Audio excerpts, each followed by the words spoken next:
first down. Busy through the air in the first half, and he gets things going here with a touchdown. Plenty of room for Albert. A beautiful cut into the end zone. Hernandez around the corner. Beautiful cut, first down and more from Reyes. Right side, find the edge, find the sideline. And here's that second gear. Hand off near side, Sanchez, foot race. And he's going to go untouched into the end zone for a touchdown. This time he's got a first down and more. In Pinkerton territory down the far sideline. Snap taking, pitch left side. Roth trying to navigate, breaks a tackle. Clemens back to the air. Deep down the near sideline, he's got a man. Harris Lopez, can he find room to the pylon? Yes, sir. Slant pass, touchdown, Souhegan. Far sideline, Londonderry's going to score a touchdown.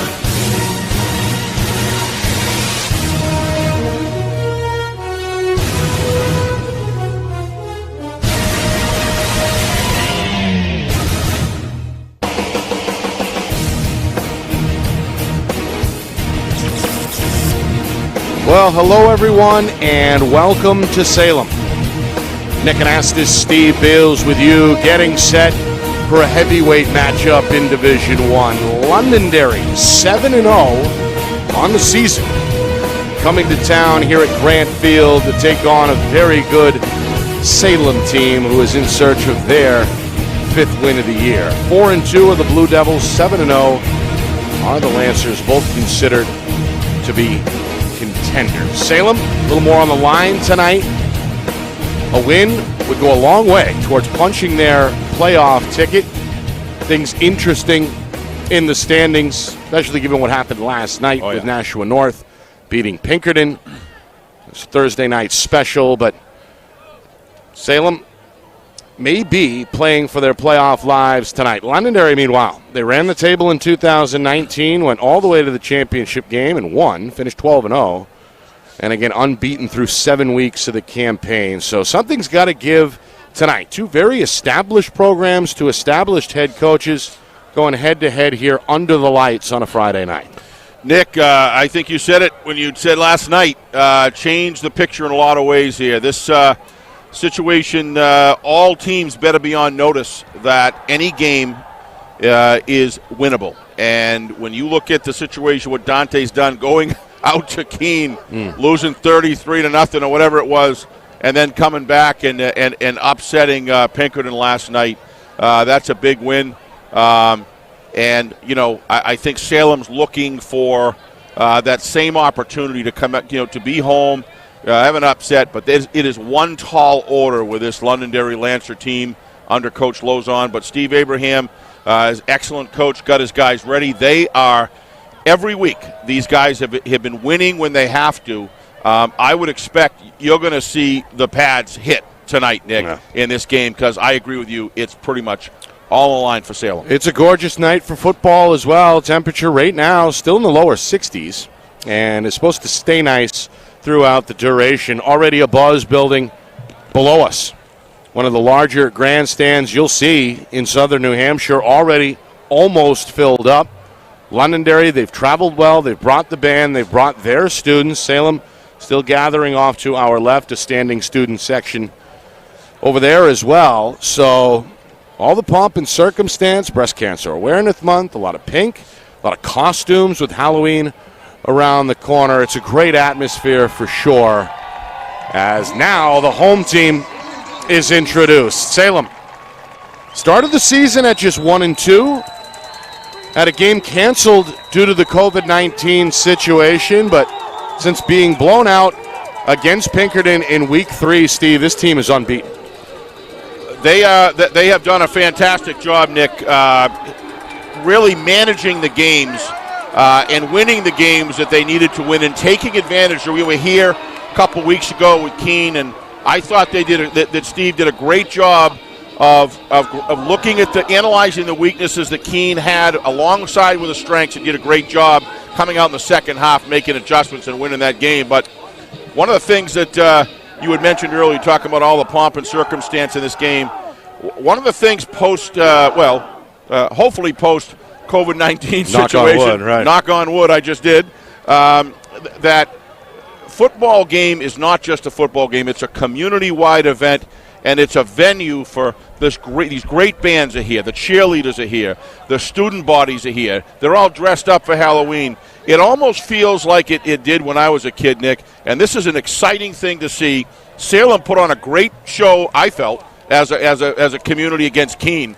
I expect nothing less tonight. Have a great job by the Salem School District putting on this event. All right, well, captains heading to midfield for the coin toss. Steve, let's get your keys to the game quickly. What needs to go right both ways tonight for both Salem and Londonderry? All right, why don't we start Londonderry first? I'm just going to run through them, Nick, and I'd like to be able to talk about them as they come, if that's okay with you, because I follow your lead, all right?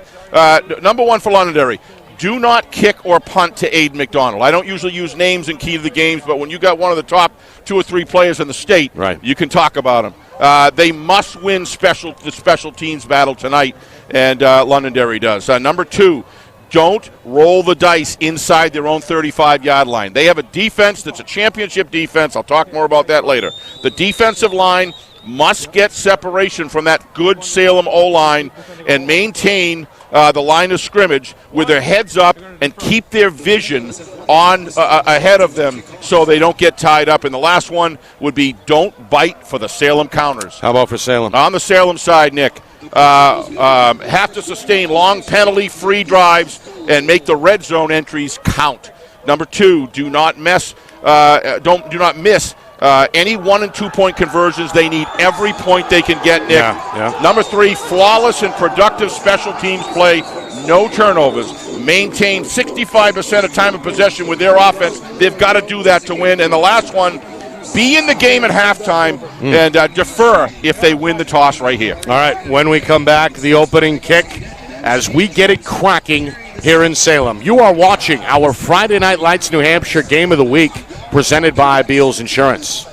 Our broadcast today, as it always is brought to you by Beals Insurance Agency, with locations now in both Bedford and Londonderry. Whether you need home, auto, or business insurance, Beals Insurance will get you both the price and quality coverage that's right for you. Just call 603-471-9999 or visit BealsInsurance.com to request a free quote and start saving money today. Again, that's BealsInsurance.com.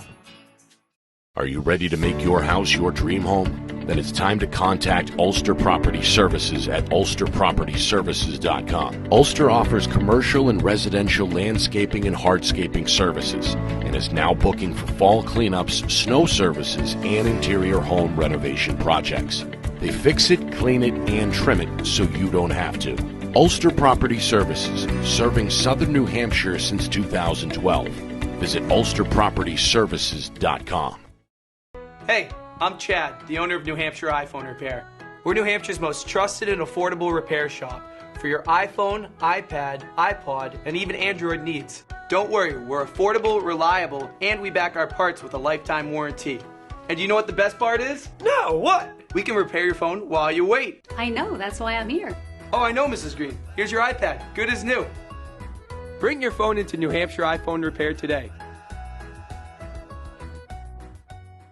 How can you reach your team's fundraising goals at no risk and no cost? MG Sports offers a variety of products to make your team's fundraiser a success. Their products include tickets and discount cards to hundreds of local businesses. MG Sports now has a digital platform where athletes can raise funds in the comfort and safety of their own home. Don't waste another season. Raise more funds than ever before and become another football program in New Hampshire that sets fundraising records every season. MG Sports, fundraising made easy. Visit mgsportsfundraising.com to start raising money for your team today. Is your company interested in showcasing your brand to thousands of high school sports fans across New Hampshire? If not, why not? And if so, let's go. Friday Night Lights New Hampshire is seeking sponsorship partners. It's the perfect way for your company to get out in front of the moms and dads who make up our community. Help us help you, and we can grow together. If you're interested in partnering with Friday Night Lights New Hampshire, then email us at fnlnhmedia@gmail.com. That's fnlnhmedia@gmail.com. Join our team today.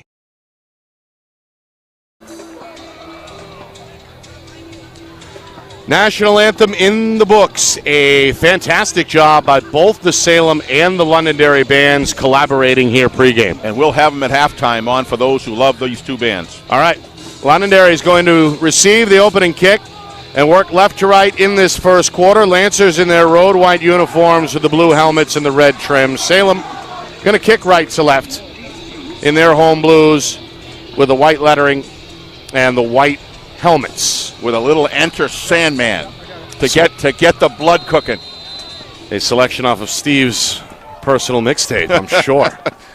All right, we get our first look at the Salem kicker. That's Josh Brady, the junior. That's in the air. It'll be fielded on the far side at the 20-yard line, and we are underway here from Salem. Nice cover by Salem. Returner is Nathan Rosario. The sophomore is up to about the 24-yard line, and that is where Londonderry will take over. The Lancers 7-0 under 8th-year head coach Jimmy Lozon.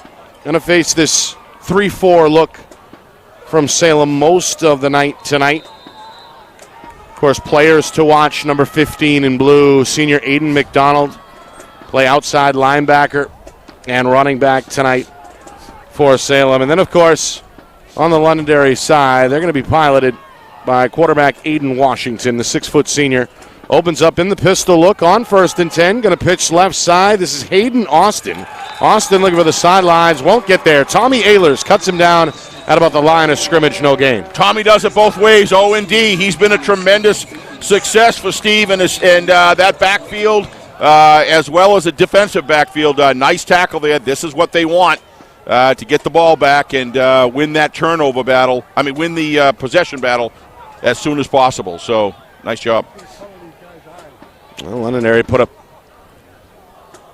a bunch of points last week in a shutout win over Keene. 39-0 the final there. So this offense, we know, can put up points. They only get a yard on the opening play on offense here tonight. So 2nd down and 9 from the 25-yard line. Washington's handoff is going to be smothered in the backfield. They're here to play tonight, Nick. Nice job. You know, one of the things we saw on Gridiron last night, our show, we had Coach Lozon on, along with the quarterback of Salem, Mustafa. Yep. What a great job you did, Nick, there, getting all those guests lined up. But Jimmy, you could tell, he knew that this was going to be a game that he was very focused last night in his delivery. You could see he knew this was going to be a battle. He takes Salem very seriously. Peter Bealey in on the stop. A second carry out of the gate for Londonderry's Austin went nowhere. So 3rd down and 9. Washington fakes the toss, going to throw deep down the far sideline, and he overshoots his intended target, incomplete. Trying to hook up with Andrew Coleman, the 5'10 junior receiver. So a 3 and out here for Londonderry, just a minute and a half gone by in this opening quarter. Peter Bealey with a nice job slowing the receiver down, Nick, without interfering. Did a great job there on cover there. So Salem gets what they want. They kick the ball off. They'll get it in the second half now, no matter what, and they're going to have possession with no damage done. Well, Matt McCloskey, who was also in on the coverage there for Salem, is back deep and is set to take this punt out of the air, drifting to his left, going to take a bounce in front of him. And now McCloskey going to get away as the ball rolls inside the 25. It is down to all the way back at the Salem 22-yard line. So we'll see this offense now led by the aforementioned Noah Mustafa, 3-year starter, the senior leading the troops onto the field. We spoke with Noah last night, as you mentioned, on FNL Gridiron, and seemed like a laid-back, very loose individual, smile on his face, and tough kid to root against for sure. And did a great job winning this job because he wanted it. Yeah, he wanted it, Nick. You saw a shot there, Jimmy Lozon on that far sideline. His counterpart tonight, of course, is 3rd-year head coach Steve Abraham, former Salem player in his own right. McDonald in motion. Mustafa's handoff is a counter. And on 1st and 10, Tommy Ehlers is going to drive the pile up to about the 24-yard line. Pickup of 2. First key there, watch the counters. Did a good job holding the backside there. Picked it up. I don't know who made that tackle. I think it was Austin. Austin, yeah, nice job. And in the end, it goes for 3 to set up a 2nd down and 7. Looking for Ty Miley tonight for Londonderry to control 2 gaps, Nick. If he can do it, he's that big and strong. If he can do that, that's going to control the middle pretty well for the defense of Londonderry. Ty Miles, 6'4", 270, just a sophomore. Over the nose of the football here defensively for Londonderry. On 2nd and 7, first down Salem and more. Ehlers from midfield. Will they catch him? down the sideline. He goes into the end zone for a touchdown. No flags. A 75-yard touchdown run by Tommy Ehlers has Salem on the board first. Unbelievable, Nick. What a terrific block. This was all done on the left tackle. Watch the left tackle. Close it down right here. Look at that. Look, it closes it right in. That opens up number 59 with a good lead block, and Ehlers is gone down the field. What a terrific blocking job up front, and what a terrific job by Mustafa to get him the ball, and then, of course, Ehlers, look at him. Look at him turn inside his blocks. What a terrific job. Ehlers showing the speed. He's really coming of age. He's really come 75 yards. Well, the extra point try is up and good. And that's one of the other keys, Nick. They cannot leave conversion points on the board. They didn't do it right there. Josh Brady off his right foot to make it 7-0. The junior had to deal with a high snap there. I was just going to say, hold. You're right, Nick. Nice job bringing it down. Yeah. So, Salem, on just 2 plays, go 78 yards and put Londonderry in a spot they're not used to being in. That's trailing early in the football game. No, and it's happening early for Salem. So, you know, the Salem has the depth. Unlike other teams that don't have the depth, Salem has the depth that if they can develop a lead, it isn't like they're going to, at least as far as the numbers are concerned, they're going to, you got to believe they won't get worn down here. We're in for a good one, Nick. There's no doubt about it. Salem is ready. And the Blue Devils off to a dream start. They force the 3-and-out, get the long touchdown run, and with less than 3 minutes off the board, leads 7-0 here at Grant Field. Terrific blocking. Kick in the air. This time they'll reverse it. Londonderry gives the ball to Anthony Salcido, and the 5'10" senior is going to be bottled up shy of the 30-yard line along the far sideline. That is where drive number 2 for the Lancers will begin. Nice handoff there by Londonderry. I like that play, but great job of discipline on the other side, Nick, of the contained guy staying home. Yep, turning him inside, which allows turning it on the inside. More tacklers are able to read. Nice cover there by Salem. Well, this Salem crowd fired up early. Members of the band mingling in now. There's numbers here from both schools. With the Salem folks, right. Both teams, of course, school colors blue and white. It can be tough to differentiate, but you're right. Londonderry has packed their side of the stands as well. Apparently didn't break the plane there. Yeah, some pre-snap movement. They're going to let it go. A 4-man front here for Salem on 1st and 10 for Londonderry. Lancers spread it out, 2 receivers each side. Salem threatening a blitz. They'll back off. Washington snap on 1st and 10. Throws, far sideline, incomplete. Those are 2 passes that sailed, Nick. I don't know if it's a wind issue down there or what, but that's a 6'4" target, Colby Ramshaw. Good player. The senior. No way of catching that. Big physical presence on the outside, but nice Washington work. Again trying to find that downfield touch. He's 0 for 2 to begin the game. Nice work with Craig there on that photography. Nice on the videography there. Nice work. Yeah, we got 3 guns blazing tonight, so to speak. 3 camera shoot here in Salem. All brought to you, of course, by Beals Insurance. So on 2nd down and 10 from their own 30-yard line, Londonderry trying to figure out how to move the football. They'll throw again. Catch made this time near side. That's Andrew Coleman. Coleman is hammered by McDonald. Wow, they're going to give him forward progress, Nick. That's a pretty good deal for Londonderry because it looked to me like he had, watch him, it looks to me like he broke outside and turned upfield. Watch this. Goes back, turns around, tries to escape. That's a pretty good spot there. Pretty good wrap up by the cornerback Caleb Bates. Yes, got him around the waist, dropped him for no additional yardage. So 3rd down and 5 from the 35. A little stunt going on the defensive line to Salem, Nick. Jimmy Lozon calling in another play again. Yep.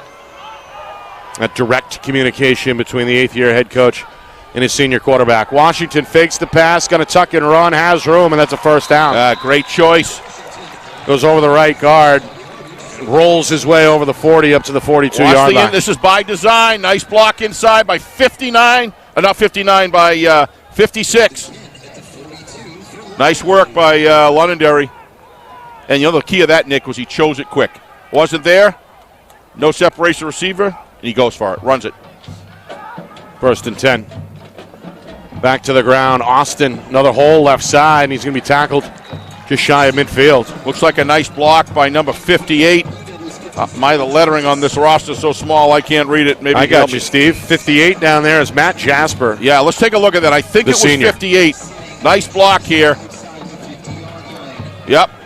Pretty good push from number 71 in white as well. Ryan Absolutely. Pemberton, another member of that junior class. Yep. With good size. So Londonderry starting to find a rhythm here after they get 8 on 1st down from midfield, 2nd and 2. Austin inside handoff should be enough for a 1st down.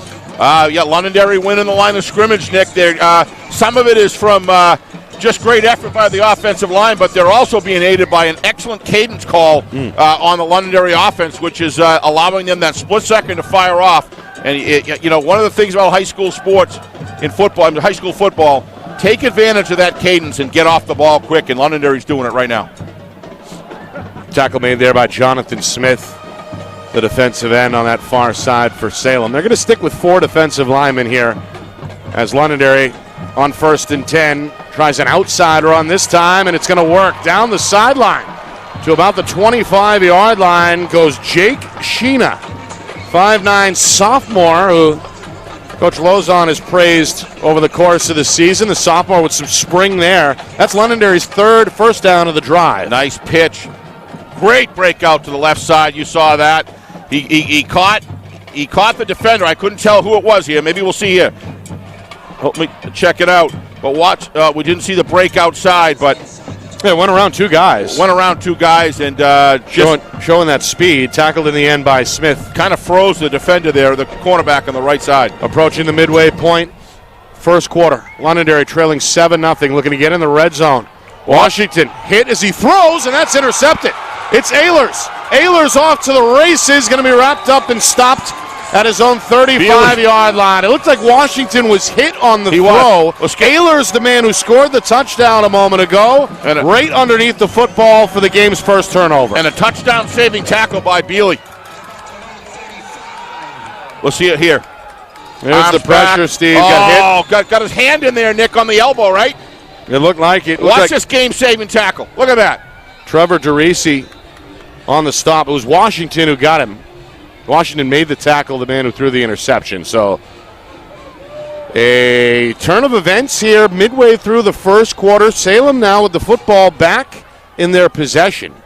Pretty good starting field position. A 7-0 lead on the board as Noah Mustafa back under center, puts a man in motion, takes the 1st and 10 snap. First handoff tonight for Aiden McDonald, the track star, who can explode. We saw him score 5 touchdowns in a win over Nashua South in week 1. Scored 3 more 2 weeks ago here on this field in a win over Keene. On his first carry, he's going to carve out 4 tough-earned yards up the middle. Yeah, I bet you he'd get a varsity letter and MVP in the weight room too, Nick.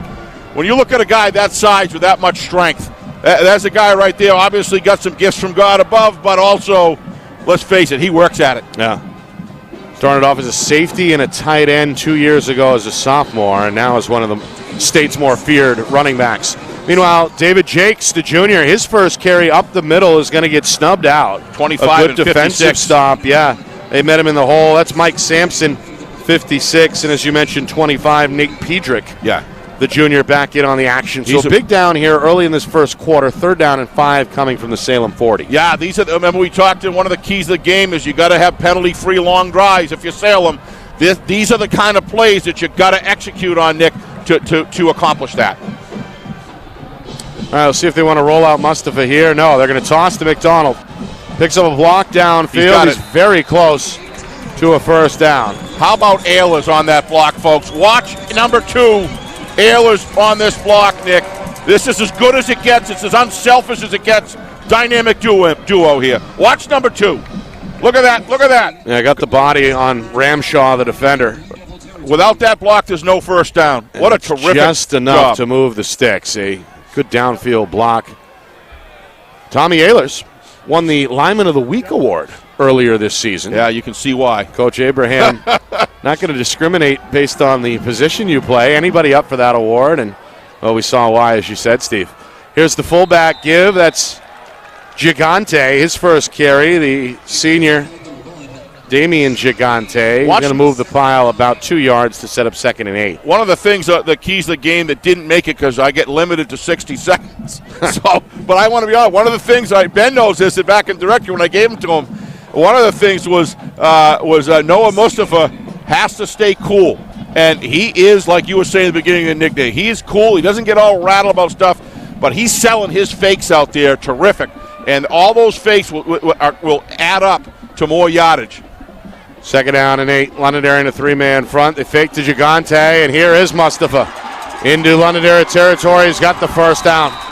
There you go, Steve. You called it. So fake handoff. You roll out the quarterback, and he likes to run the football and lower that shoulder. But those continuous fakes that actually were fakes that he sells, Nick, they begin to think, oh, he's not going to get the ball, and what happens? By selling those fakes previous to that, what happens? Well, what happens is you need your free safety to make a game-saving tackle there. Dylan Risley on the stop, the junior, the last man standing there for Londonderry. But after like 7, 8, 9 plays, Nick, here, where he actually didn't take the ball, right. Now he does, and he breaks free because he's got some room. Salem back on the march, 1st and 10. They've got a 7-0 lead on the board. They're at the Londonderry 40-yard line. We move towards 3 minutes remaining in this opening quarter. McDonald trying to find room along the right side, following that right guard. He'll go inside the 37-yard line down to about the 36. Stopped by the Londonderry linebacker, Nate DeFazio. It'll be 2nd down and 6. So far, Nick, I've seen both offenses seem to be controlling the line of scrimmage, doing a great job firing off the ball, taking advantage of knowing the count ahead of time. The offense is built in with an advantage if they just use it. Both of these offenses are using it. But that turnover was big, and that run back was big there, and that's the difference in the game so far. 75-yard touchdown run by the senior Tommy Ehlers on Salem's second play from scrimmage. The difference on the scoreboard right now. Mustafa's first pass is down the middle, intended for his classmate Bates, but that one couldn't be reeled in one-handed. Good effort. Yeah, good by effort. Bates, but incomplete. Looked to me like he had a shot. Plenty of room. Yep. Had the step. A lot of that was number 9 there, Nick, on the defensive. Connor Howe, the senior, was in the area. So 3rd down now and 6 officially. Good effort by Howe. Salem trying to keep the drive alive. A quick snap.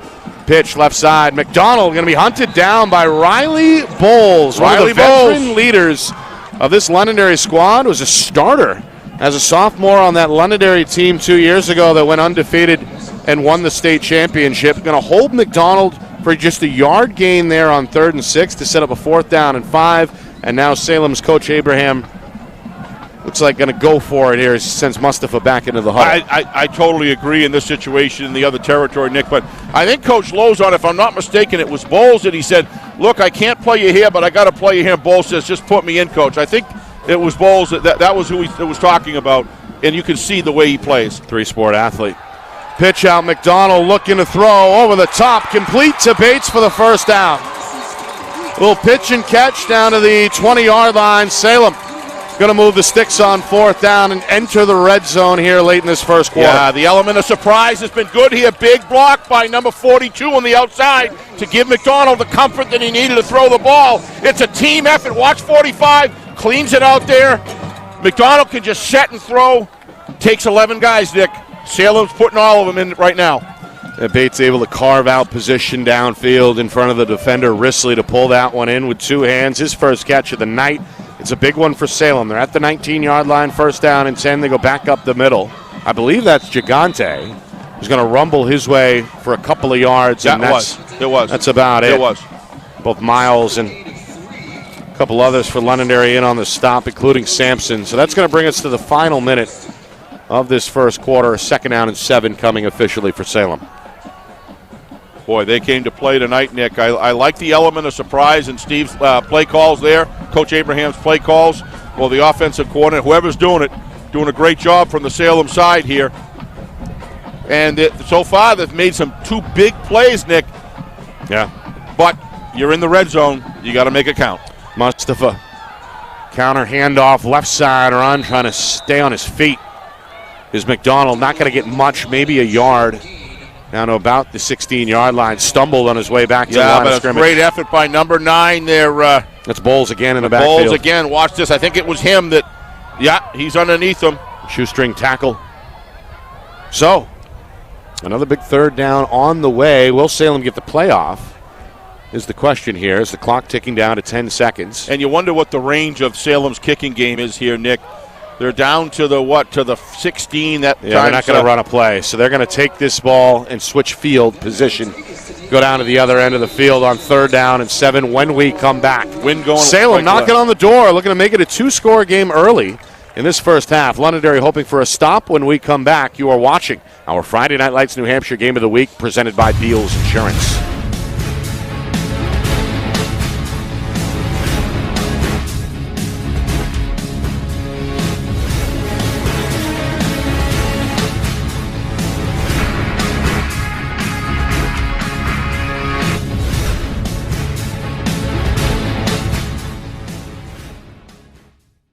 Our broadcast today, as it always is brought to you by Beals Insurance Agency, with locations now in both Bedford and Londonderry. Whether you need home, auto, or business insurance, Beals Insurance will get you both the price and quality coverage that's right for you. Just call 603-471-9999 or visit BealsInsurance.com to request a free quote and start saving money today. Again, that's BealsInsurance.com.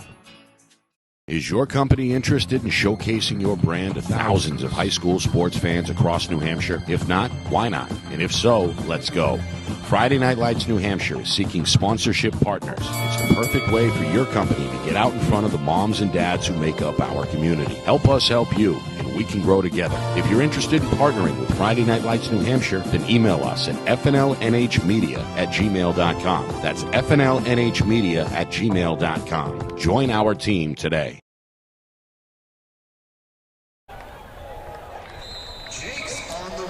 First play of the second quarter is a dive up the middle for the junior. Jakes, his second carry. Salem going to be just short of that first down marker, Steve. Looks like 4th down and a yard coming up. Actually, a measurement is on the way here with the ball spotted at the 10-yard line. Salem, a 7-0 lead on the board. What do you do, Coach Abraham, I think, is probably going to go for it. We saw them convert on a 4th and 5 earlier on the drive. Salem, as we know, they need this game. Maybe not literally need it.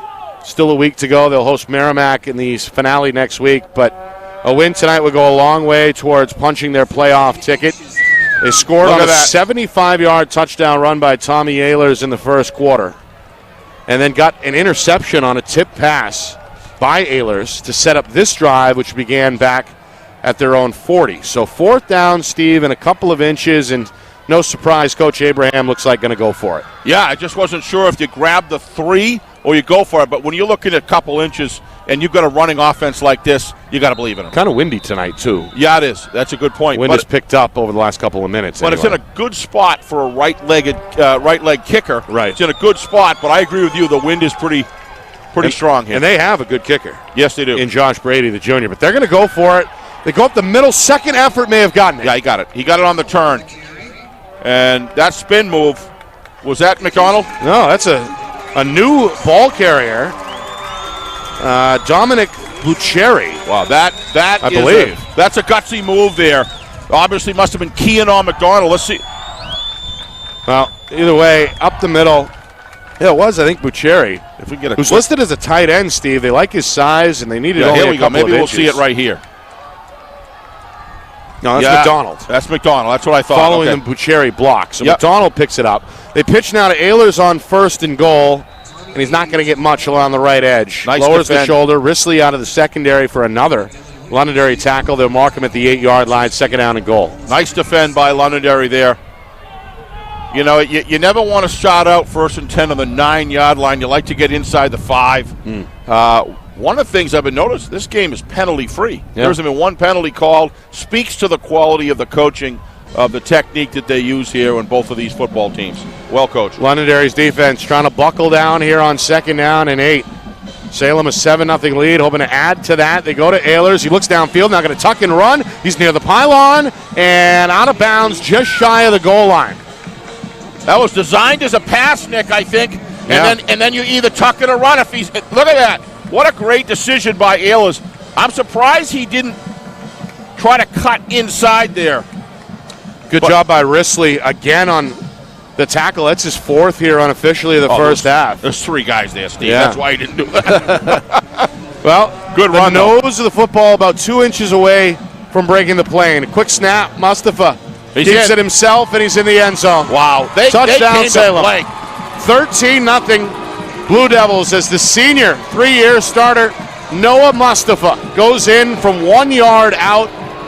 And now Salem an extra point away from making this a true 2-touchdown lead here just 2 minutes into the second quarter. Yeah. If this continues, Nick, way early to be saying that against the probably number 1 or 2, arguably number 1. They can't afford to lose. Extra point try up and good. Yeah, they're playing well in all phases of the game, Nick. We talked about that in the beginning. Cannot afford to lose conversion points against Londonderry. So far, they got 14 points, and 2 of those are just that. Brady 2 for 2, 14-0 Salem.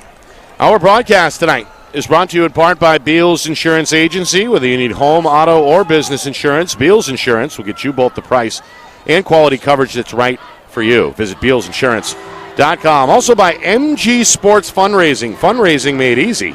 MG Sports Fundraising is the official fundraising sponsor of Friday Night Lights New Hampshire. Visit MGSportsFundraising.com and start raising money for your team today. Also by Ulster Property Services. They fix it, clean it, and trim it so you don't have to. Ulster Property Services, serving southern New Hampshire since 2012. And finally by New Hampshire iPhone Repair. It's done while you wait. It's backed by their lifetime warranty. And now with 6 locations in southern New Hampshire and on the seacoast. Visit NHiPhoneRepair.com. And boy, they have some good commercials. They do. Wait till you see the one we got at halftime.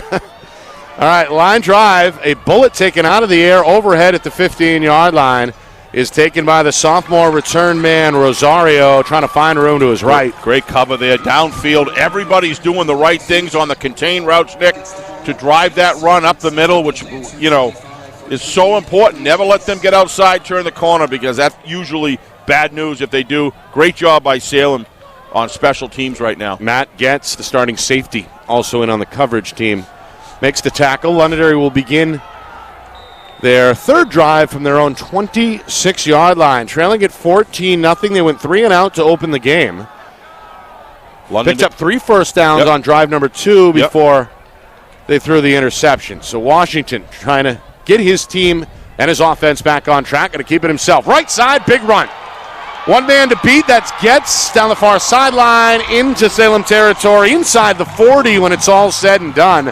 A big rip there of 34 yards. Londonderry's longest play so far. No doubt that came from upstairs or from Coach Lozon on the field who calls the plays. No doubt in my mind, Nick. You look at him wide open on the right-hand side. They must have seen the defensive backfield over pursuing the handoff, and he made a quick fake and darted like the play call. They mark him all the way down at the 38-yard line, so it goes for 36 officially. Right side, jumping through the hole. Look at this cut. It's Hayden Austin, tracked down inside the red zone, down to about, the 13-yard line, the 11-yard line before Bealey ended up stopping him. No, it's inside the 10. It is. So it'll be a first and goal situation. So just like that, back-to-back big runs by Londonderry, and the Lancers are knocking on the door. Great up front blocking. This is how, look at this blocking, Nick. Look at that great hole. Number 3 with a nice inside block. I couldn't see the number who he blocked, but a terrific job there. This is how top-level teams stay on top. Out of the pistol on first and goal. Washington again keeps it himself. The game's first penalty. Flag down, has been called here as the flag flies. Washington stopped at about the 7-yard line. The flag right behind him at about the 8. 3 minutes gone by, second quarter. It's a hold against Londonderry. So that'll back up Londonderry 10 yards from the spot. It also takes a little bit of the wind out of the Lancer sails here as the momentum is stopped. See McDonald there on the tackle, but That was after the penalty, so they're going to back the football up. Depending on where they say it occurred, it may have been the 9-yard line. They may back this up to the 19, it looks like. Yep, so a costly one there, Steve. 10-yard penalty. Goes from first and goal now to, well, still first and goal, but now instead of the 10, they got to go from the 19. Those are the kind of things you look back on later. They can be drive changers, Nick. Going to spread it way out here. 2 receivers each side against a 4-man front. Washington looks over at that far sideline. Coach Lozon flashing signals. Looks like an audible may have just been called. Washington with Austin behind him.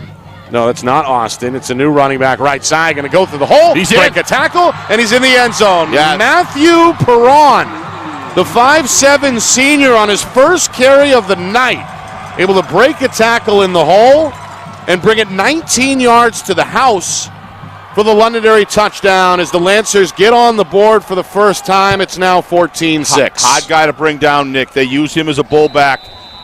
Seen him before, and that was a nice run, nice selection there. Watch the blocking up front, but he makes a little bit of a delay, backs up, does that all on his own, and then you're not bringing him down there. Extra point up and good. So Londonderry answers is right in only 3 plays. They had the penalty, but didn't matter. Big 36-yard run, got the ball rolling, and then a 19-yard touchdown caps it off as the Lancers go 74 yards again in just 3 plays to get on the board. And now it's the Lancer band trying to fire up this crowd who made the trip over from Londonderry. Lancers 7-0 coming in, trying to stay undefeated heading into the final weekend of the regular season next weekend. We mentioned Merrimack next up on the Salem schedule. Blue Devils will play host next weekend. We will see the Tomahawks in action tomorrow at Keene. That's a 1:30 start. Our coverage begins at 1:15. Talk about a tale of 2 styles, Nick. We're going to see that tomorrow out in Keene. And looking forward to that one.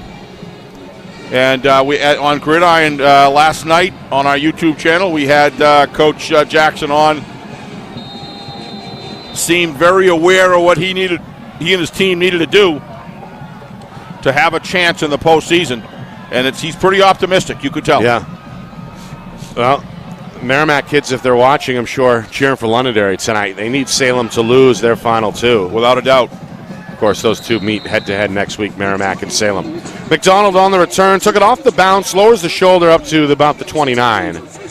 Salem will have it right there for a 1st and 10. The Blue Devils have looked good, Steve. 2 touchdowns off of 2 possessions. Reminder, we're on YouTube. Subscribe. We've got a lot of folks watching live right now. Tap that subscribe button. Smash that subscribe button. We're on the way to 2,000 milestone. Hoping to hit it tonight if we can get 20 or so new folks. So do us a favor. Do yourself a favor so you're in the know the rest of the way. Meanwhile, up the middle. Rolling his way over the 30 to about the 33 is McDonald. Still about 3, maybe 4 yards shy of the first down. It'll be, well, I guess 2nd and 6 officially. Another tackle in the middle of the defense there, Steve, for Austin. Been watching McDonald for 2 years, Nick. I think his throttle is stuck all the way down. He does not know anything other than all out. And, boy, if you're going to break down and tackle him, you better have your head up. Or you're going to know you got hit by something. I'd say. 2nd and 6. Mustafa down the middle. He's got Bates. Catch, spin, and then a big hit at midfield. How about Noah Mustafa? Watch the velocity and the quality of the pass and a good passing route. Watch this. Mustafa hits back. Bang. Yeah. About a 15-yard in there. Bowles made him pay for it with the hit at midfield, and now there's a man down. Is that Mustafa? No. Somebody down for Salem here. Game paused with just over 4 minutes gone by. It's a Londonderry player, actually, shaking up. Good to see. Going to get up and walk off the field under his own power. That's one of the linebackers, member of the front 7, Mike looks Sampson. like he's okay. Yep. Thank goodness for that. The junior, okay. How about Caleb Bates, Nick, on the concentration and the fearlessness that it took to be able to cut across the middle of the field like that. There's a dart, you're exposing your body there, and he brought it down very quickly, got himself back in a good football position. Nice spin move, held on to the ball. Great job. Tough catch. Tough catch to make, and he over made the middle. Former quarterback as well, Yeah. Steve, was sharing time last year with Mustafa, so those two classmates know each other very well. Yep. Meanwhile, flag here. Going to blow it dead before the snap.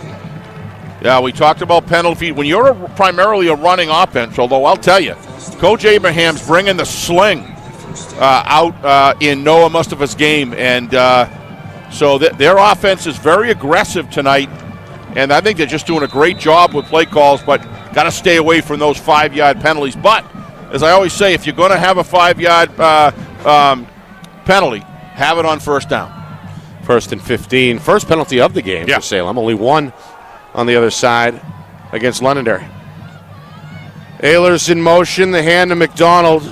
Right side on the counter. Trying to get back to that original line of scrimmage. Going to be stopped shy of midfield. A 4-yard gain. Set up second down and 11. Both offenses, Nick, still are just firing off the ball and winning most of the battles. Ty Miles just, look at that. Boy, I like this. Is there any way, we got a second here. Can we see that play again? Watch Ty Miles, number 75 here in this play. If we absorbing a lot of attention. Watch him here. Look at him. Just hold the line of scrimmage. Takes down 3 guys and brings them down. What a terrific job. Meanwhile, back to live action. Counter handoff on second down, 11. McDonald got to wrestle his way across the 50 down to the Lancer 48-yard line. Austin, who's putting together a pretty good defensive first half, makes the tackle. So third down and 7 here it looks like. They're trying to get to the Londonderry 40 from the 47. So third down and 7. I think I'd be very surprised if this isn't 4-down territory. I think Coach Abraham knows that his best option is try to keep the ball in the offense's hand. Past the midway point, second quarter. Mustafa on third down. Back to McDonald, and he's got a few yards, but not enough. Across the 45, down about the 44. So this is going to be about a 4th down and 4 on the way. We've seen Salem go for it already twice on 4th down. They're 2 for 2. Yep. And I'm sure Coach Abraham very tempted here. Talking with Mustafa on the sideline right now as we move towards 5 minutes to go in this first half, and the Blue Devils look like they're going to go for it. And they have 3 timeouts, choosing to save those. Can't say I blame that. If you're in this situation, you want the clock to burn. So good decision by Coach Abraham. Londonderry looking for their first stop, Steve. Yep. As well. Hoping to get the football back. Ehlers in motion to the near side. Londonderry showing blitz. Mustafa going to change up the play. And now Coach Abraham, I think, is going to call a timeout. Why not? You burn the time off the clock. You want to minimize the amount of time Londonderry has for a drive there with 3 timeouts, right? I think he was hoping to get them to jump, too. Hoping to get them to jump. Yeah. Or probably that, Nick, or he didn't like the defensive setup for the offensive play that he called. Mustafa right on it, looks over the sidelines, calls a timeout. Well executed situation. I'm kind of wondering what they're thinking right now. They still going to go for it, or are they going to try to pin Londonderry deep? I think in a game where you feel that you might not, that you've got the game completely in control, but with a 1-score game, my guess is he's going to go for it. Yeah, 4th and 4 is tough. It's not. Yeah, it is though. You're right. Big difference between 4th and 1.5. Even 4th and 3, I think. I mean, 4th and do you really have a go-to play? Well, inside 2 to get yards. 4 yards. Yeah, inside 2 yards is usually the we're going. Over in their territory under 2 yards, you go for it. But this is this will be interesting to see what happens here. Salem trying to protect they're this going 14-7 lead. They are going to go for it. Yep. Mustafa going to go right under center. Londonderry, 3 down linemen. Big play of the game here. They're going to bring pressure up the middle. They're going to pitch to Ehlers. He's going to throw down the field, and he overshoots his intended target, Caleb Bates. It's incomplete. Bates was open. Ehlers could not hit him. And that'll give the football back to Londonderry. We saw that play work back in the first quarter. He threw it kind of hot. Watch it here. All he's got to do is lob that ball over. There was total separation. Not a bad throw Just a little out of the reach. Tough angle. Yep. On that pass. I totally agree a with tougher you. pass than it looks. It really is. So it's incomplete. He's going to his weak side there, and can't see much. Incomplete. Londonderry. Got to give them credit though, Steve. Oh, they do. They buckled down, and now they're rewarded with the football at their own 44-yard line to start. Maybe a chance to tie the game before halftime. Can't blame Coach. Washington going to throw a screen. It's Austin near side. He's got some blocks. He's got a first down and more. Out of bounds at the Salem 40-yard line. It goes for 16. And a good-looking play to start the fourth Londonderry drive of the half. Here. Look at the block by 68, taking him out of the play. Another block gets in the way by 71. Ramshaw, too, the receiver. Yeah. Putting in some effort downfield. So 16 in the end. And here comes Londonderry. They trail 14-0 early in this second quarter. Downfield blocking is terrific there by Londonderry, Nick. All 11 players playing the whistle. Yeah. 2 receivers each side. Man in motion. Toss dropped. This is the running back, Anthony Salcido, and the sophomore is going to be taken down in the backfield. Salcido took his eye off the toss, dropped it, recovered it, but by then the Salem defense had come on, and now another Lancer player is shaken up. Official's going to stop the clock with inside of 4 minutes to go, second quarter. There's a lot of hitting out there, Nick. Let's see if we can see what happened there. I believe it was play side. There we go from the backside there. Good tackle by Ehlers, by the way. Yeah. Yeah, Jimmy Lozon back onto the field for the second time in this second quarter. He saw his linebacker, Mike Sampson, banged up a few minutes ago, trying to get a number on that down Londonderry player. Looks like she's working on the knee, Nick, if I had to guess. One nice thing about grass fields is they do give a little bit. Yeah. And hopefully it's not, it's something that isn't too serious. But, yeah, I just want to call out to the refs tonight. I know it's only, not even halftime yet, but they've called a very solid game so far. Just one penalty each way. Yeah, but it's just letting the kids play. It's just. By the way, it was Salcido, the ball carrier, who was shaken up. The sophomore is back and walking off under his own power. So great news. Sorry to cut you off. Not at all. That's more important. Second down and 13. The Salcido run ended up as a 3-yard loss. So second down and 13. Clock resuming to tick. Heading towards the 3-minute mark. Second quarter coming up at halftime. A look around the state. Busy week number 8. Check that out-of-town scoreboard. Recap the first half, preview the second as well, coming up at the half. Washington going to throw on second down. Is that intercepted? Yes, it is. Bates with the interception. With 3:25 left and 2 timeouts. Well, Bates diving. Wasn't sure if he was able to bring it all the way. Yeah, never should have thrown that ball. All the way in, but he does. Yeah. That's Washington's second interception tonight, the game's second turnover. Bates able to bring that one in for the interception. Here, he started to pump, and then it looked like he tried to force it, but it was good coverage here. I think McDonald was the one that was covering, if I'm not mistaken. Yeah, threw it over the head of the intended target on what looked like an inside route. Big play. Salem with the football and still time to work. They go up the middle on 1st and 10. That's Jakes, the junior. Back to work for his third carry. Is across the 35 up to about the 36. Now this is where I think Coach Abraham does a great job of managing a game, Nick. Think about before the game if you could have told him he could kind of burn out the clock and walk in there 14-7 at halftime. And he knows how important this is to go in there with positive momentum. I think you're going to see him run this on the ground, burn the clock down, and not take much risk until he gets kind of past the 40-yard line of Londonderry.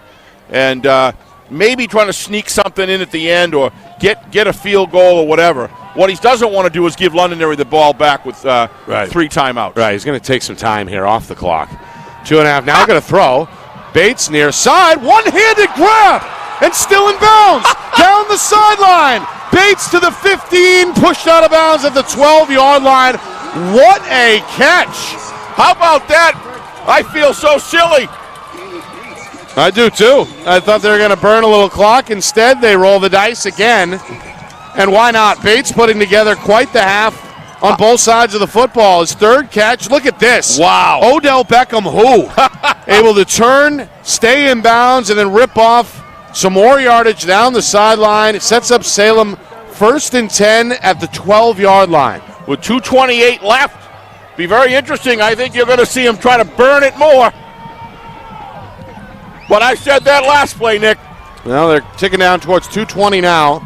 1st and 10 from the 12. They go back to the ground. McDonald hit in the backfield, dragged down by Austin. Austin, what an incredible. It was actually Ehlers on the carry, Steve, not McDonald. Yeah, Ehlers, but watch Austin knife through. Yeah. Look at that. What He's a play. having a heck of a first half. He sure is. 5 or 6 tackles unofficially. And that one goes for a 2-yard loss. Yep, as we move inside of 2 minutes now remaining. Now that heavily changes First the half. playbook, Nick, of Salem. Was second down. Does it? You know, you're hoping for 2nd and 5, something like that. But for them, they don't have it. We'll see what they do. Timeout. Yep. Coach Abraham going to take his second timeout here. Stop the clock with 100 seconds even remaining. Yep. I think Coach facing a 2nd and 11 officially. I think Coach, all he really cares about is I think he wants to he wants to stand and talk to his guys, kind of get everybody on the same page, slow things down just a little bit, get the thought process, maybe put in 2 plays rather than 1, Nick. Yep. Be very interesting to see what happens. Yeah, he has 1 timeout remaining. Londonderry, by the way, with 3. Here's Coach Lozon trying to coach up that defense as the Lancers look to keep this a 1-score difference at the break. Yep. Spoke to Coach last night. Coach Lozon, his 8th season now with Londonderry. Proud of this defensive group he's put together. Proud of the group in general. Says the guys are flatliners, right? Yep. Don't get too high, don't get too low. Yep. Kind of a business-like mentality across the board. Salem, well, they played with some fire tonight from the get-go. A 75-yard touchdown run by Tommy Ehlers on just their 2nd play from scrimmage gave them that 7-0 lead. They've had 2 interceptions on defense, a 1-yard touchdown run by Noah Mustafa, and now looking for the 3rd score of this first half from just outside the 14-yard line. 2nd down and 11. Mustafa near side, going to keep. Still on his feet at the 5, spun down from behind at about the 4-yard line by Austin. He stays inbounds, obviously. Clock going to continue to tick. They're going to spot this at the 5-yard line. And they can get a first down, Nick. They can still get a first down. They need to get the ball to about the 3-yard line. Meanwhile, Londonderry going to spend their first timeout to stop the clock with 1:26 here. Yeah, Coach Lozon, as strategic as they get. He was waiting to see what the 3rd down was going to be. Knows as a first down. There's different defensive plays to call, different sets. When they get in that tight, probably got to think about some sort of a pass in the play-action pass or curl in the end zone, Nick, off of a run fake. Got to make sure all his defensive backs know their keys. Make sure that they're not able to lull 2 defenders on 1 receiver. Spread out. Play good tight contact. At the same time, you got to stop the run. Other than that, it's easy, Nick. Yeah, you said it. Especially against this vaunted Lancer defense. Been good all season, coming off a 39-0 shutout win over Keene last week. Yep. But that's shutout Pinkerton in the second half in a game we did back in week 4 as well. Yep, unbelievable. But they've had their hands full here against Tommy Ehlers, Aiden McDonald, Noah Mustafa, and this Blue Devil attack. This Coach Lozon has managed games way beyond his years as far as his knowledge and what he learns from each game, win or lose. Well, hoping the defense can rise to the occasion here. They go inside. Second effort is going to be very close. First down, though. To a first down. Jakes. Oh, it's a first down. Needed to get inside the 2 to move the sticks. He does. That ball placed just inside the 1-yard line. I was just good. Look at great job, Craig. Excellent camera work there. Look at that. Look at that. Nice spot by the referees. That nice job by the officials. And Miles and company prevent the touchdown, but the second, maybe 3rd effort there by Jakes, enough for a fresh set of downs. A timeout called on the field. Londonderry, again, uses a timeout. I think Coach might be looking ahead here, Steve. Might want to leave a little time for the offense if indeed they do get the ball back. Oh, you can't blame them a bit. 1st and goal coming up, though, from the 1 for Salem. Yeah, and Londonderry, good kicking game. They have an opportunity to maybe get it down close. If they can get it in all the way, certainly this offense has the capability of doing it, and they've been breaking some good runs as well as a few good passes here, Nick. So. Yeah, we've seen how quickly Londonderry can score. They can move the ball. Their lone touchdown came after just 3 plays, 74-yard drive. But going in, having Salem getting the ball in the second half and being down 2 full scores if they score here, that changes the dynamic of this game and does create somewhat of an uphill battle for Londonderry. Mustafa, quarterback keeper. Late signal, it is a touchdown. Salem, going to score for the 3rd time in this first half. The 2nd touchdown run by the senior quarterback, Mustafa. He scored from 1 yard out early in the second quarter as well. So same spot, same play, same result. Salem rebuilds their 2-score lead. It's now 20-7. Well-managed drive, Nick, there. I talk about the surprise element of Coach Abraham having Mustafa pass that deep out pattern there. That was just a complete element of surprise. 7, 8, 9 yards of separation. And how about the one-handed grab? And the one-handed grab by Bates. Yep. That was unbelievable. Yep. Big plays make big players make big plays. That's what I meant. Games. Thank you for rescuing me there, Nick. That's one of my favorite mantras. Yep. Kick up and good. It's Brady sneaks it inside the right upright. He's 3 for 3. Yeah, I think he's 35 within, Nick. Yeah. I think he's pretty solid. He kicks a good, solid line, and the wind has died down here after we get past the dinner hour here. And he's been very consistent all season. And that was one of my keys, Nick. Every time you get a touchdown, if you're Salem, you've got to get those conversion points. Salem here at Grant Field, Steve, better than 61%, 172 wins over the years, 105 losses, 4 ties on their home field. And they won 2 out of every 3 night games as well. 166 and 84 is their nighttime record. Wow.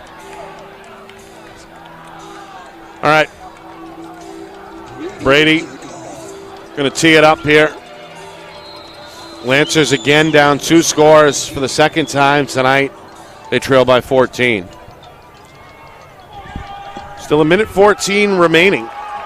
Time enough maybe for Londonderry to go down the field and get some of that back before half. At least that's the thinking for Coach Lozon. Brady's kick spirals down to the 10-yard line, taken out of the air. This is the tight end return man, Connor Howe. Howe across the 20 to the 25 and brought down at about the 27-yard line with 1:05 to go here in the second quarter. Ehlers leading the resistance there on the stop for Salem. So Londonderry officially will take over at their just shy of the 28-yard line, again with 65 seconds remaining. And you do wonder, I mean, he's an offensive genius, coach. As far as I'm concerned, a high school offensive guru in this league. He knows, he can feel the right plays to call. Be very interested to see what he's got in his bag of tricks here with 1:05 and 1 timeout left. Washington has thrown 2 interceptions. I don't think that's going to deter Londonderry from hitting the gas here. No. 2 receivers each side. Austin the tail and the pistol. Washington barking orders, 4-man front for Salem. They take a snap, going to look, going to throw right side. A catch is made by Coleman. That's his second reception. He's across the 40, out of bounds. First down, Londonderry. Spotted at the 42-yard line. Look at the mechanics there. Nice work. Nice throw. Heads up. Make sure he gets in the outside shoulder of that defensive back. Nice work. That's a nice mechanics right there. Look at that throw. Goes for 14 right on, in the end. end. And then he makes sure he's in the outside corner. Will not allow himself to be tackled in bounds. That's just disciplined 2-minute offense. Stops the clock with 53 seconds. Allows Londonderry to huddle up here. Yep. Salem still in the prevent, mode there. They're going to play soft. I think if all of a sudden Londonderry gets inside the 40, at that point, they're going to have to step up just a little bit. Official's going to add a few seconds to the game clock. 57 seconds now remaining here, second quarter. All right, Washington trying to orchestrate some late second quarter magic, get his team within striking distance. Again, 4-receiver set, roll out left side, throw on the run, catch by Ramshaw. There's that big 6'4 receiver, his first catch Goes into Salem territory at the 45-yard line. A gain of 15 and another Lancer first down. Yeah, this is well-orchestrated stuff. That's what I said earlier about Coach Lozon. He knows exactly what the time is in the clock. Called a timeout, I think, at exactly the right time, Nick, to stop the clock. It's a nice throw on the run, nice too. Nice throw on the run. Yeah, the mechanics that he's showing out there are very solid. Yeah, Washington has looked good at times. We mentioned the 2 interceptions. He was hit on the throw on the first. Yep. Nothing overshot about that. Yeah. Target on the second. In rhythm on this drive, though, 1st and 10. Little screen pass right side. Austin trying to make a cut. Going to be wrapped up and stopped along the far side edge. Another tackle for Salem's look at this defensive linebacker, call. Jonathan Smith. How about this defensive call? Look at that. Had a man in his face. Yep. And then there's both Gigante and Smith and McDonald, in fact, there on the edge. So a yard gain in the end. I think Londonderry just used their final timeout. Yeah, they did. With 42 seconds. And I'm sure he did not want to do that. Now everything. That frees up Salem to kind of know that everything's got to kind of work on the outside, Nick. So they're probably going to shade that side, but it's risky. I mean, it is 42 seconds. It's not 20. So they probably get 3, maybe 4 plays off if 3 out of the 4 are out of bounds. They might, they may be able to do something deep down that middle part of the field in between the hash marks, Nick, but it better be inside the 20-yard line, and then everybody's bolting down there to get to throw the ball on the ground. But, I mean, if anything inside, outside of the 20-25 is probably not worth it, because when you're in that situation, Nick, when you get inside the 20, now you can throw realistic passes in the end zone, right, or out of bounds, right, as you work your way down. All right. Reminder at halftime, a full out-of-town scoreboard, a full recap of the first half. We'll revisit Steve's keys as well. Reminder, hit the subscribe button, gearing up towards 2,000 on the channel. That's FNL NH Media. Out of the timeout, 2nd down and 9. Ball at the Salem 44-yard line. Washington facing a 4-man front in the pistol. 2 receivers each side. Back to throw, looking, going to air it out. Deep down the seam, intercepted. McCloskey picks it off inside the 10-yard line and returns it back to the 11. That's the 3rd interception, the 3rd takeaway by this Salem defense. It's amazing, really. Comes with 38 seconds. Again, Washington trying to find something downfield, intended for the receiver Seth Doyon. Overshoots the sophomore, and McCloskey right there for the interception. So Salem, a 21-7 lead on the board against undefeated Londonderry. They're set to receive the 3rd quarter kick as well, coming out of halftime. I'd imagine maybe we see one run play here, and that maybe do it. That may do it. Hang tight with us, folks. This is going to be a good second half. Yeah. McDonald right side. Counter run stopped by Austin. Again, around the line of scrimmage, maybe a yard. That restarts this clock. Also coming up at the break on the field as well, we'll show you some of the band's performance, the color guard. Both bands collaborated for the national anthem. Fantastic.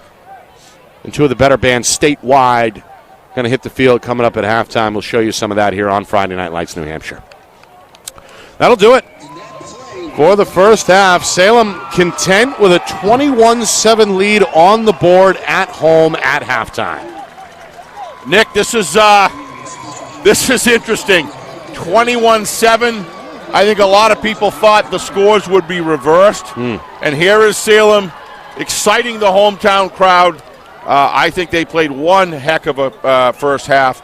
All 11 players on the field, Nick, just giving it up. And but Londonderry is Londonderry, and don't count your chickens yet, because they know how to come from behind. Far from over. Far from over. We're in for a good one. We'll step aside and let the band do their thing for a moment. Come back in a few minutes with our halftime report. 21-7 Salem out in front of Londonderry at halftime. You are watching our Friday Night Lights New Hampshire Game of the Week, presented by Beals Insurance.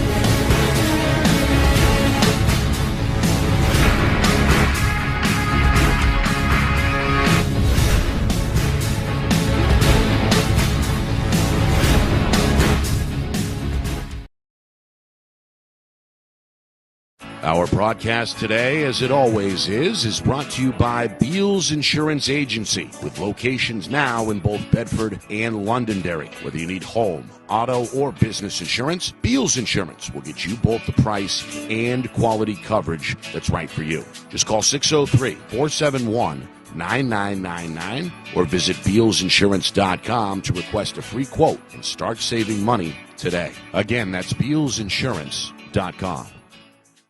Are you ready to make your house your dream home? Then it's time to contact Ulster Property Services at ulsterpropertyservices.com. Ulster offers commercial and residential landscaping and hardscaping services and is now booking for fall cleanups, snow services, and interior home renovation projects.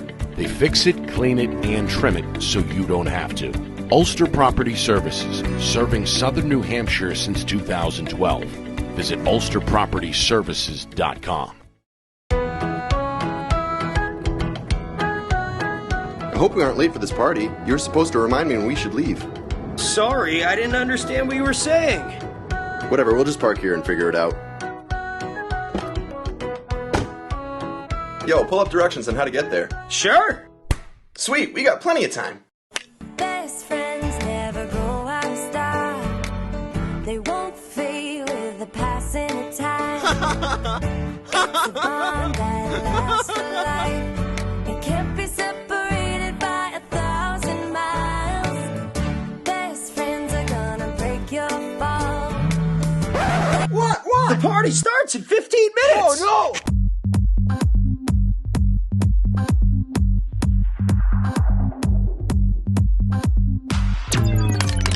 No! Help! Anyone! Anyone! Really? Anyone? I'm pretty sure you want a professional who offers quality service and parts and can do it while you wait, right? Yes. Then bring your phone into New Hampshire iPhone Repair because your bestie deserves the best.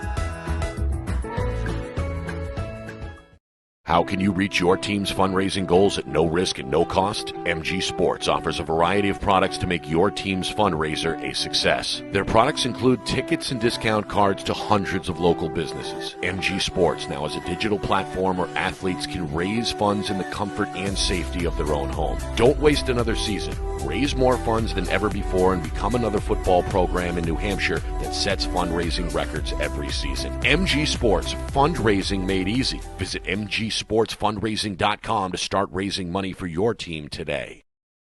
Is your company interested in showcasing your brand to thousands of high school sports fans across New Hampshire? If not, why not? And if so, let's go.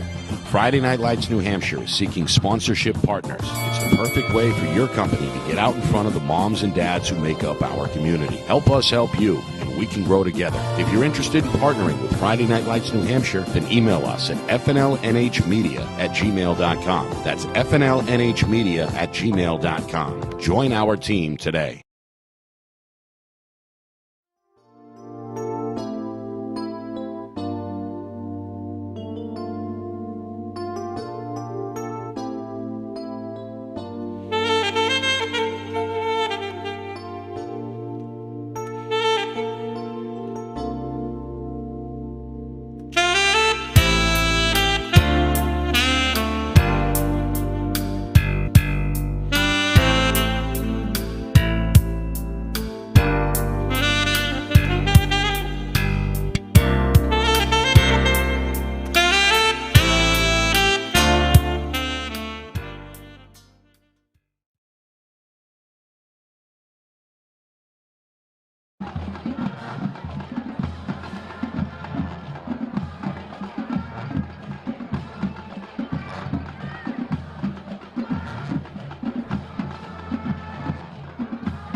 Coming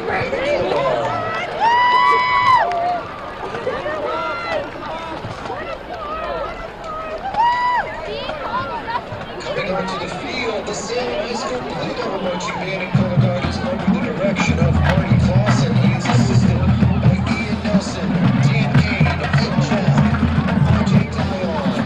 The percussion section is instructed by Josh Mayfield, Ian Dunbar, Chris Suter, and Eddie Nordengren. The color guard is instructed by Angela Coulot, Tiffany Ross, Oakland, Ariana Ferreira, Robin Gordon, Dana Cuba, Alexis Ross Boatman, and Lauren Ross. Drill instruction is by Carl Soff, assisted by Marie McTrey, Jack Sharkey, Ryan Darley, and Pisa Wolf. The drum majors are Kelly Nolan and Andrea Spurl. The color guard captains are Carrie Bouvier and Hannah Greenwood. The drum captains are Rudy Atkins and Gavin CMC Olo. We hope you enjoy this year's show, Weather Report.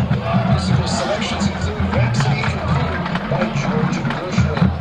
Wind arrangements are by Terry White. Percussion arrangements are by Josh Mayfield, and the front ensemble arrangements are by Leah Dunbar. The visual design is by Carl Soff. Salem would like to thank the Londonderry Marching Band for joining the Kickoff Marching Band for a pizza party and to play the national anthem this evening. Every year, this is our favorite game, and we are glad to keep up the tradition. Ladies and gentlemen, please welcome the Salem High School Blue Marching Band and Color Guard.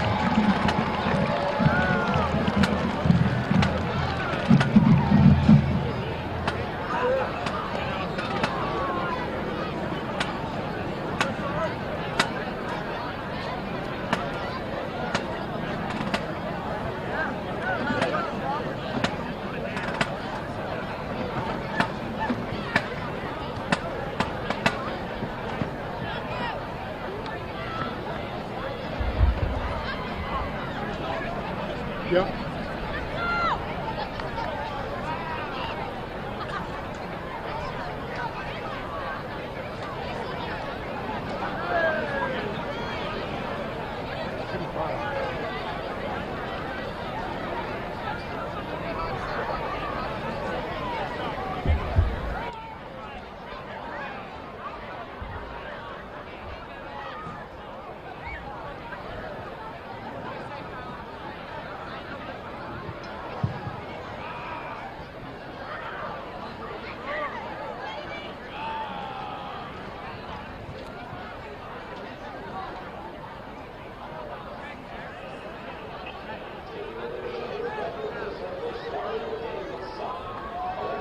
I'm going to have to change my battery soon. I'm at 28%. I may drop off.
Well, welcome back here to Salem. Halftime here at Grant Field, 21-7. The Salem Blue Devils came in as underdogs tonight with a 4-2 record against undefeated 7-0 Londonderry.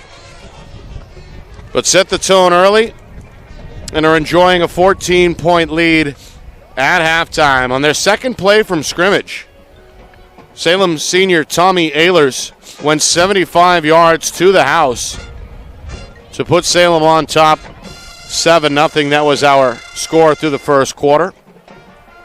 A 1-yard touchdown run by Aiden McDonald in the second quarter made it 14-0. However, Londonderry was able to respond in just 3 plays later, got on the board with a 19-yard touchdown run by Matt Perron. And then in the final minute before halftime, Noah Mustafa, a 1-yard touchdown run on a quarterback sneak, makes this 21-7, Steve. Salem looking good at half. Yeah, you know, in a lot of games, Nick, you say, well, Londonderry's just not playing well, and Salem's taking it to them. That's not the case here, Nick. What this is nothing that Londonderry is doing wrong. It's just Salem is able to knife through the line with one of their defensive linemen and reach out with extra effort and, you know, knock the ball away from Londonderry Washington, the quarterback. And what happens? They get a pick. They go down and score. Tremendous running play down the field. Londonderry's done a great job tonight. It's just Salem is on fire, and they're making, they're productive in everything that they're doing, and I just think that the play calling has been fantastic. You know, I'm up here thinking that Coach Abraham's gonna just, you know, work it down the field to get inside the 40. What does he do? Nope. I'm going to go right for the jugular right now. Yeah. And he's been right. Well, some numbers from that first half. You mentioned Washington hit on his first interception, ended up throwing 3. The Londonderry senior winds up 5 of 10 in that first half for 50 yards. Ehlers, we mentioned the 75-yard touchdown run, was bottled up after that, finished with 5 carries for 85 yards. Aiden McDonald has been held in check as well. He did score the 1-yard touchdown, but only 28 yards on 10 carries. Noah Mustafa, 2 for 28 on the ground. And still trying to track down the numbers for Caleb Bates. Had 3 catches, I know that, including one that probably should end up on SportsCenter. A one-handed grab along the sideline, part of a big play late in that second quarter, which led to the 3rd touchdown by Salem. Yeah, let me just run back to Washington on the 3 interceptions, Nick. Yep. One of those was his arm was belted, not belted, but hit with a defender right in his face. I mean, as he's throwing the ball. So yes, it's an interception. It counts, no question. But it wasn't like a thrown interception. Sure. The 3rd interception was one where he threw it down, trying to make something happen in the end zone with 35 seconds left. And it goes into the hands. Yes, it's an interception, and the one over there, I'm not sure. I think you'll find that was tipped, partially tipped, and then by his receiver, was thrown a little high. I think probably could have been caught, but it would have taken a heck of a catch, and then gets tipped into Salem. So yes, he has 3 interceptions. To your point, though, it's had an impact in the game. Yeah. Salem, Nick. The offensive line getting off the ball, and just Mustafa just command. Last night he said, "So what do you need to do to beat a team like Londonderry?" He says, "I need to take command of the offense." Well, job well done for the first 24 minutes. Yeah, looked good for sure. Turnover free, only 1 penalty. Yeah, against Salem in that first half as well. Yep. All right, Steve, your favorite part of the halftime show, I'd assume, is getting those out-of-town scores read to you, yes, right? Let's go. All right. Let's start in Division 1. Bedford, remember last week? Concord, right? Playing Concord. Yep. Last week they beat Exeter with a field goal in the final seconds. Right now a 3-score lead over Concord, 24-7 midway through the third quarter. They got all cylinders going. South, they've been playing well as of late. Yep. 13-0. They've got the lead over Wyndham. That game is at halftime. All right, the big showdown on the Seacoast. Exeter at 4-2, on the road at Portsmouth, That's 5-2. Winner likely goes to the playoffs. Loser likely goes home. Yep. Exeter at halftime holding a 28-7 lead. Wow. That was predicted. I think Exeter, after that loss, that tremendous game, both teams played great. Yeah. That tremendous game last week, I think Exeter's has something to prove, and it sounds to me like they're doing it. Some D3 scores, Steve. Pelham, Pythons, maybe the favorite, certainly the defending champ. Oh, they got to be. Monadnock hanging around 20-8. Good team. Pelham on top, but again, Monadnock, the physical brand of football out west, they're within striking distance, but Pelham still leads 20-8 at halftime. And finally, our friend up at Interlakes, Molten Borough, of course, Coach. I was waiting for you to jump in there. Oh, you mean Coach Levine? Coach Levine. Yeah, I talked to one of the assistant coaches, who's a friend of mine, and said that I think this is a game that they felt they might, have a good They're shot. They're playing Kearsarge. They are trailing. Yep. But it's close. 8-0 at halftime. Yep.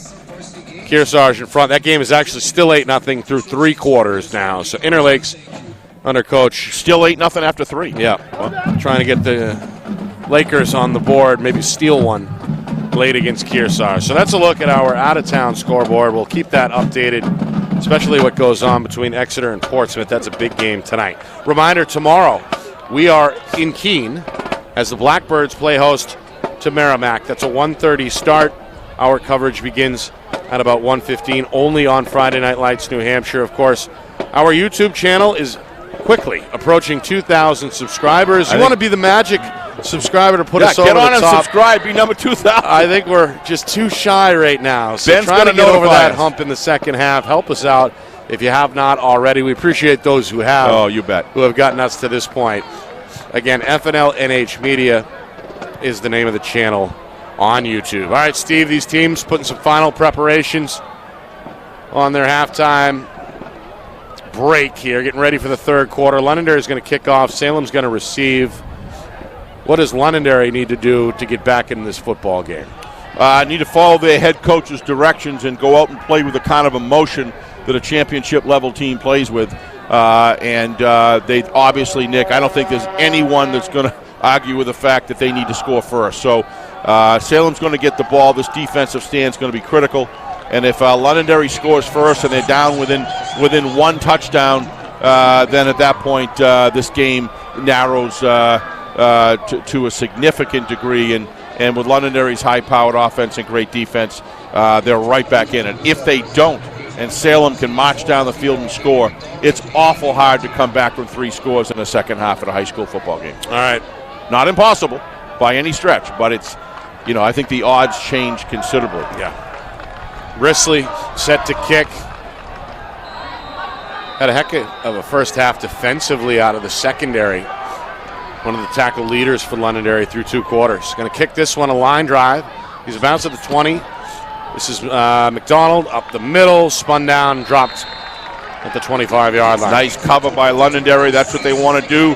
Keep them in high school football inside the 30. That's considered a success, Nick. Yeah. And they've done that. They're coming out a lot of field for Salem to bring it down. My key to the game for Salem, Nick, is continue not listening to what Steve Beal says up top. I think that Steve has done a great job being a technician as far as offensive sequencing, but I also think doing what isn't expected, Steve's done a terrific job tonight.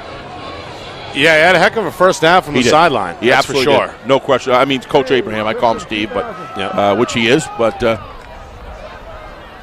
well, 21-7 as we begin things here. Third quarter. Salem going to pitch on 1st and 10. Ehlers left side, able to make a cut and get up to about the 30.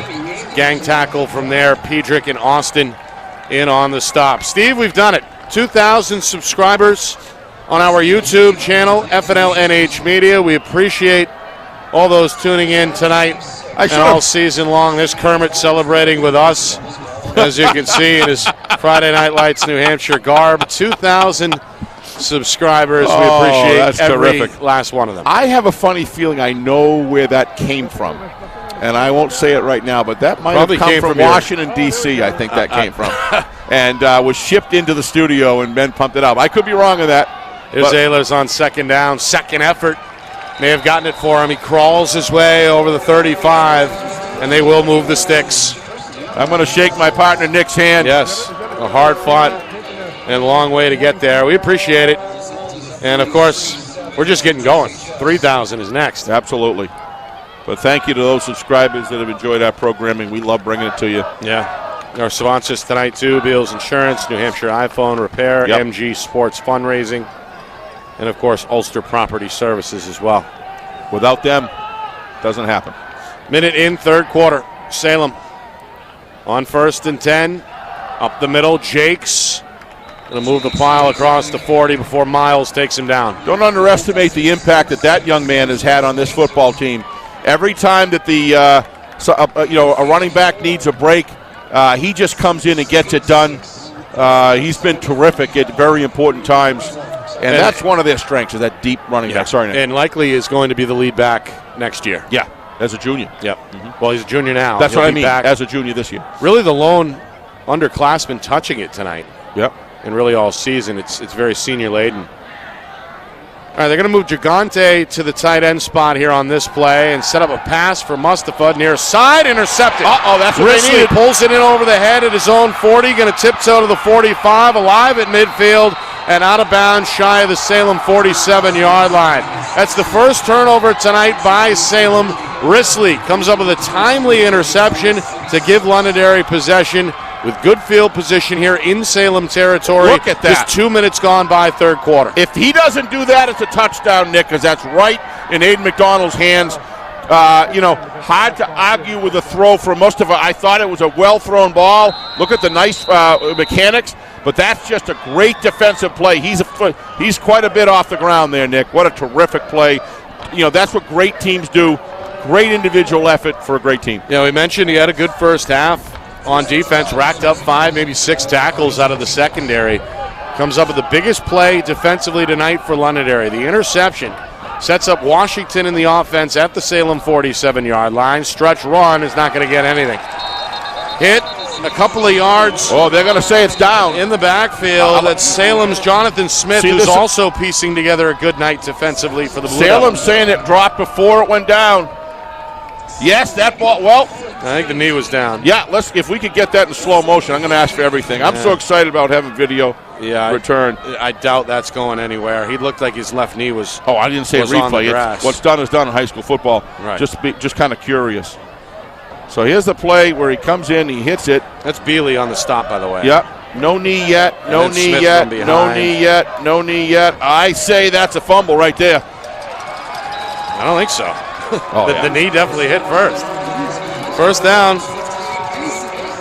Another good run up the middle. And now a third down. Here we go. Yard only. Here we go. No, you want to prove me right again, Steve? No, no, that wasn't that same play. That's Smith again. Starting to pile up some stops. We'll go back to the studio. We'll slow that right down, and we'll show it. Here we go right here. Here we go. Slow it down. Right when he hits. No, that knee is not down when that ball shakes loose. It's loose. It's not loose right yet. there, and that knee did not hit the ground yet. I'm sorry. Maybe. Anyway, you might be right. If Nick says I might be right, that's about as good as I'm going to get. Meanwhile, incomplete pass. 4th down and 11, right? Yeah, and looks like I think a punt coming up here from Coach Lozon. So while Nick and I are arguing in good fun. That was Trevor Weinman, by the way, on the carry on that controversial non-fumble. Yep. He's also the punter, standing inside his own 40-yard line here on 4th and 11. Nearly 4 minutes in, third quarter. So Salem's defense, Steve. Terrific tonight. Right. Quick turnaround time there following the turnover. They forced the 3 and out. Oh, they're going to get a good one. Is not going to be returning. Going to take a Lancer roll inside the 10. Yeah, London down at about the 8-yard line. Londonderry special teams tonight's been solid, Nick. Their kicking game and punting game has just been terrific, and they put a lot of emphasis on that. I know one of the assistant coaches, I think it was a year or two ago, said that we've put a lot of time in special teams, and it shows out in the field. Yeah. It's always been a big part of Coach Lozon's game plan. Well, it's where you're most vulnerable, Nick. I mean, you're putting some of your newer players in that don't have a lot of experience, and how well they're trained has a big impact. Yep. And not going off, very important special teams. You don't go off, do your own thing. Shows depth. Shows depth, absolutely. All right, Mustafa pinned inside his own 10 to begin the drive, trying to shake off the turnover after throwing the interception to start this third quarter. Going to go on a dive play. I think that's Jake's again. Yep. Across the 9 up to the 10. Minimal game there. Again, your friend Miles down there, Steve, starting to clog up some space, clog up the holes up front. He's got 75 in white. He's got some good partners, 3 other good teammates right next to him. Including Sampson, who's been busy tonight. Yep. They're doing a great job on the other D tackle. You got a big defensive end down there, Ryan Pemberton as well, the junior at 6'4". On second down, Pemberton trying to take down Ehlers. Ehlers shook him off. Wow, does he play with and then squirts his way up near the first down marker before he's finally stopped by Riley Bowles. It's a first down. It is a first down for Salem. How about that effort by Ehlers? Watch him stay a foot. What an athlete this young man is. Look at that. Good stiff arm. Oh, just gives it all out for his football team. At 85 yards in that first half, most of which came on a 75-yard touchdown run that puts Salem on the board just minutes into the first quarter. Blue Devils with touchdown runs of 1 yard from both McDonald and Mustafa. Mustafa's doing a good job with selling his fakes tonight. Good clean handoff so far. He's going to have to finish strong, though. 5-man front for Londonderry, and one of them may have jumped. Flag here, blown dead. I think it's against the Lancers. Yeah, encroachment. Yeah, somebody jumped. It may have been. Was he drawn, though? Let's see. We're going to see it right here. End. Yeah, I think that may have been the defensive end who jumped. No, went against the Nate DeFazio. Went against Salem. Salem. So he was drawn. He was drawn then. I didn't see it. By maybe the left tackle. That was a nice picture there by Craig for us. We're going to see it again here. Thank you. Well, 52 ended up in the neutral zone. Was drawn off, though, according to the officials. Wow. And our line judge tonight, Mike Grondin. McDonald trying to get back to that original line of scrimmage. Defensive line Didn't quite get there. Did pick up 4 to set up a 2nd and 11. Defensive line did a good job there, Nick. And again, Sampson in the area. Yep. For Londonderry. They're a great force of 4 horsemen there. They get it done together. Yeah. Very disciplined. Clock ticking, Steve, already midway through third quarter. Yep. Temperature dropping a little bit here in Salem. Wind has been off and on tonight, but overall a good night for football and one of the bigger crowds we've seen this season. Mustafa trying to get his way out of trouble. Lucky to get back to the line of scrimmage. Ramshaw coming up from the secondary to make the stop. It'll be third down after a loss of 1. 3rd down and 12 on the way. Down to 5:54 and ticking, though. One thing I know that Coach Abraham wishes he had is a little better field position. Really wanted to move the sticks down here because if they're going to punt, right, there's no doubt that Londonderry is going to get good field position on this next drive up. A lot of game left right now. Meanwhile, McCloskey is wide open, bottom of the screen. They're going to toss instead. McDonald going to be close. Stretch the ball out there at the end of the run, trying to pick up the first down. The officials, I believe, say he was short. Austin on the tackle. No, the refs. I thought they were going to signal to move the sticks. Some confusion amongst the chain gang on the near sideline. It is 4th and a yard. Yeah, so they'll look like it's a punt. But that did get him out of it a little bit, Nick, that run there. Some breathing room. Ehlers standing at his own 18. Going to run to his right and boot this on the move. It's a high-flying, spiraling kick. Takes a drop at the 40. Bealey is going to down it for Salem at the 32-yard line. No return. Looks like that ball might have rolled a little longer. Bealey says, nothing doing. Yeah. Nobody's going to pick that baby up. I'm going to grab it right now. Yeah. Better safe than sorry sometimes. He plays hard. He's all over it all the time. One of their better tacklers defensively Been as well. With him 5 all year. Yep. All right. Londonderry. Pretty good job, though, by pretty good coming kick on here by Ehlers. Yeah, but yeah. What a valuable player he is. Yeah. Had a great, having a great senior season. As we mentioned earlier, won the Lineman of the Week award for a blocking performance. Yep. When you had a 75-yard electrifying touchdown to open things up tonight. That's making a statement. 4 down lineman for Salem. Londonderry trying to get back in the flow, trailing 21-7. They make a quarterback switch, Steve. Yep. They hand off as well to, who was that? That was Jake Shana, just his second carry. The new quarterback is Drew Heenan, 5'8", junior. We saw him take over for an injured Washington back in week 4 at Pinkerton. Yep. Spearheaded a Londonderry second-half comeback. Yep. In that game. Interesting move by Heenan in, by Coach Logan. Washington out about midway through this third quarter. Yeah, that just tells you he's got a lot of faith in both of these guys. Yeah. Heenan in the pistol. Wingback right, pre-snap motion from the receiver, Coleman. They go left side. They go back to Sheena. And Sheena is close to a first down across the 45 on that far sideline. I think he is short. McCloskey credited with the tackle. And this one, it looks like it's 3rd and 1 on the way. Yeah, a little bit of interesting ball placement here. Officials kind of looking back and forth, trying to get an angle on. Just over the 47. Yeah, so it looks like 1, like you said, Nick, 3rd and 1. The wind picking up. Yeah. Like I said, a good crowd tonight, Halloween theme, Breast Cancer Awareness Month, a lot of pink in the crowd, standing student sections from both Salem and Londonderry at opposite ends of the bleacher here on the near side. And folks, if you want to come cheerleaders down there in costume as well, Steve. Sorry. Yeah, and if you want to come out to a great venue, who just from the announcing to the music in between to all the fanfare here with the costumes and with the cheerleaders and everything else, they do a really nice job here. Yeah, I've enjoyed coming here. Got to credit Scott Nsinga and his staff here at Salem High. Andre Bumitri does a great job. And, of course, Salem TV keeps us informed on the media side as well. Terrific. Bruce and Bernie Campbell doing a great job. Well, they're veterans. Boy, he gives us a history book every single game. And it's a book. Boy, I'll tell you, it is a book. And if you want to find out Salem football history, it's a good read. All right, the chain gang on the field to measure this one. John Barron and Craig Incardoni doing and Kristen Beals doing a terrific job filming this game. As usual. Getting some really good shots. And it's all put together back in the Beals Insurance Studios by our director, Ben Beals. All right, 3rd down. And about a foot here.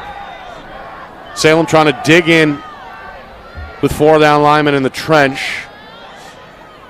Londonderry with a long count. Heaton now looking to his left. Big play for Londonderry here. Big play. Looks like they're trying to draw Salem it's a hard count here. Salem not bulging for now. There's linebackers flirting with the line of scrimmage. Yep. Trying to get Londonderry to jump. Heenan left side, quarterback keeper. Flag on the play. Heenan does for now. Well, this is a big enough flag. For the first down. He goes across the 50. But again, there's a flag. It was thrown by, I think, the line judge, Mike Grondin, right away. We'll see if it was a hold here. I don't see anything too egregious. The official's going to talk about it. Looked to me like there was a white jersey on the back, holding on the back of it. If we get a different angle of it from the back there, maybe we get it from John's view. And they're Salem saying it's on them. They're going to pick it up. Yep. Okay. Again, not a lot of penalties either way. I think just a grand total of 3. Yep. If I remember correctly. Jim Pressure, our referee tonight's done a great job with that 5-man crew. Yeah, it has. And anytime you've got confusion, when you can never really complain when they conference like they do, and I just think they do a terrific job. I say that all the time, I know. But well, the less flags, the more compliments you're going to get from me. Absolutely. Up the middle. Whoa, look at this hole. Big run. That's runs Perrin. Perrin, who scored the lone Londonderry touchdown in the first half from 19 yards out, picks up a similar gain here. Goes all the way down to the Salem 35-yard line, a gain of 17. Yeah, Londonderry did a great job getting in tight and not allowing the defensive line. Look at them. They're all tied up in close. And a good lead block as well, thrown up front by Matt Jasper. This is Londonderry. The left guard. The Londonderry machine at work here. Tackled by Getz, the senior safety. First down and 10. Lancers trying to make this a one-score game perhaps before the end of the quarter. Coming up on the 3-minute mark. Left side run, not much. Again, Salem able to rally to the football. Smith over there at the DN spot. Gigante as well. Only a yard gain there. Hard run for Austin. Sets up second down and 9. Salem at 5. They're trying to get to 5-2. With a win tonight, put them in control of their own destiny. Would likely get in with a win next week over Merrimack. Tomahawks are still alive as well. Hoping Londonderry can. Well, hoping Londonderry won't. Boy, Heenan's. Or no, Merrimack needs Salem to lose, so they are. Yes. Tomahawks are cheering for the Lancers. But I may have said the opposite in the first half. Look at this. Yeah, Heenan again making guys miss. He's shifty, Steve. Yep. Before he's tracked down there by Ehlers. Built rugged, low to the ground, Nick. Very shifty. That's a good way of putting him. And good lateral movement. Nice run. Threat to run for sure. A Salem win tonight, I think, would eliminate Merrimack, most likely. Tomahawks in action tomorrow at Keene. We're there for a 1:30 kick. Meanwhile, Weinman on a run left side, not going to get much. Trying to find the 20-yard line, but going to be stopped shy there by Bealey. 2-yard pickup in the end, second down and 8 on the way. That wind is coming on. It is. Starting to blow some of the papers we've got loose. Well, those are my keys to the game. I'll stick it under here. There you go.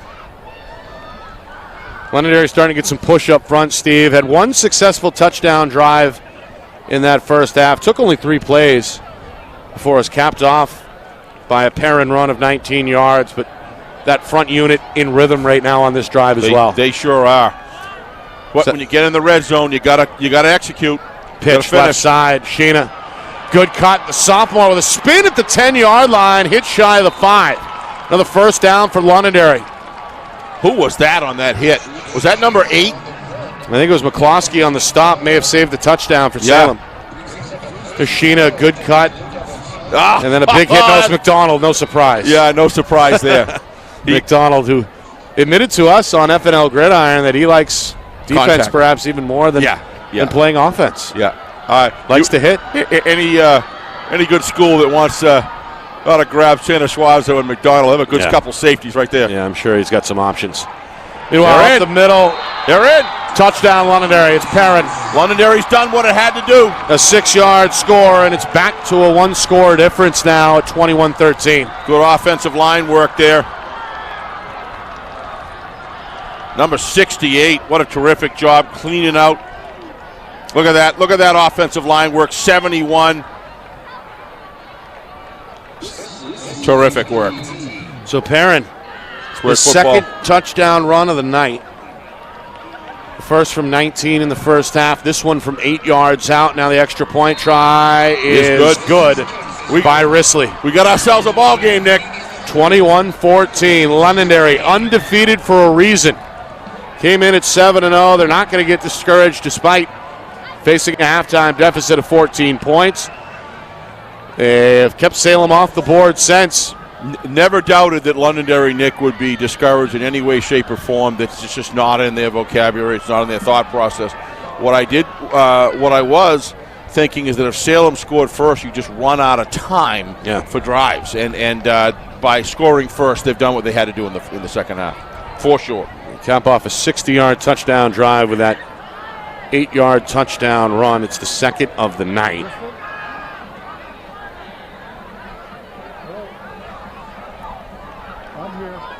Again, Nick Anastas, Steve Beals with you. A doubleheader weekend. We mentioned it. Tomorrow we're in Keene. Afternoon matinee, 1:30.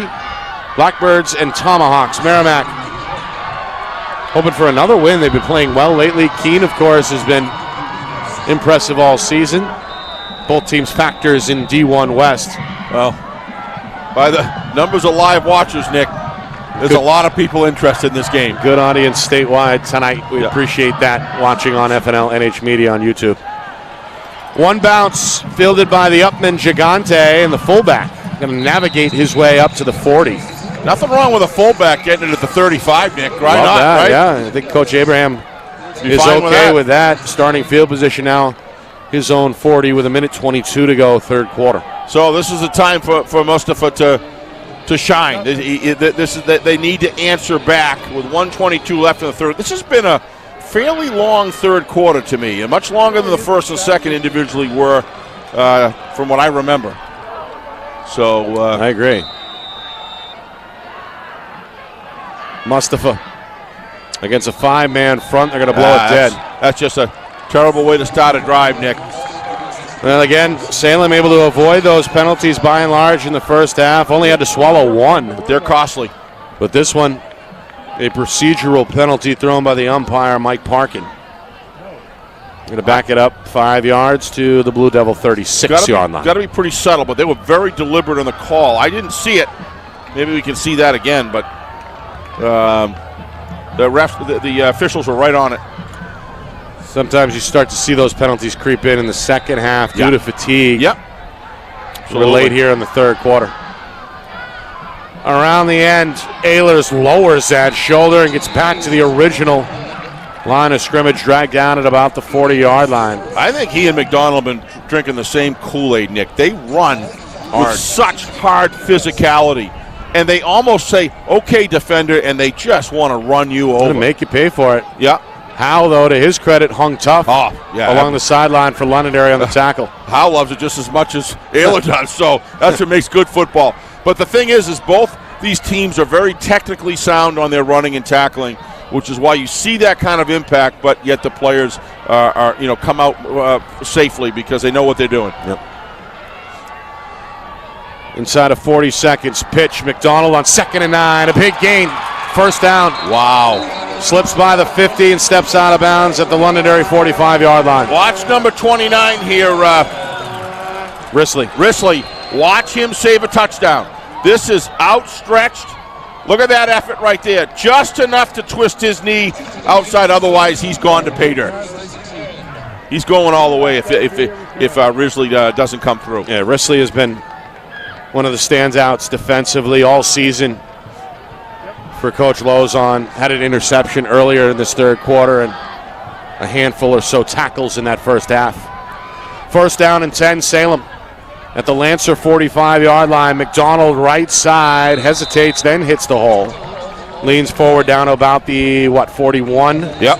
Maybe 42-yard line. They'll spot him at just shy of the 42, a gain of 4. Well, there are two types of teams. One that runs the football and those that love to run the football, and Salem loves to run the football.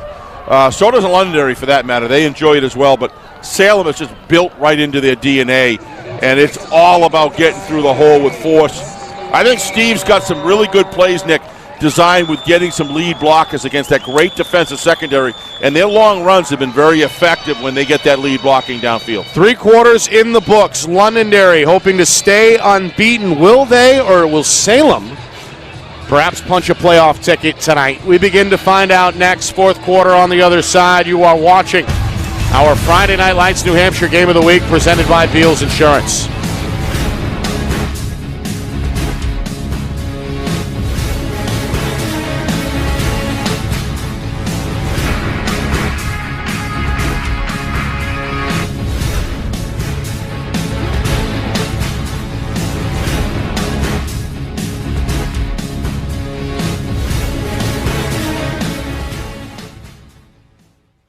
Our broadcast today, as it always is brought to you by Beals Insurance Agency, with locations now in both Bedford and Londonderry. Whether you need home, auto, or business insurance, Beals Insurance will get you both the price and quality coverage that's right for you. Just call 603-471-9999 or visit BealsInsurance.com to request a free quote and start saving money today. Again, that's BealsInsurance.com. Is your company interested in showcasing your brand to thousands of high school sports fans across New Hampshire? If not, why not? And if so, let's go. Friday Night Lights New Hampshire is seeking sponsorship partners. It's the perfect way for your company to get out in front of the moms and dads who make up our community. Help us help you, and we can grow together. If you're interested in partnering with Friday Night Lights New Hampshire, then email us at fnlnhmedia@gmail.com. That's fnlnhmedia@gmail.com. Join our team today.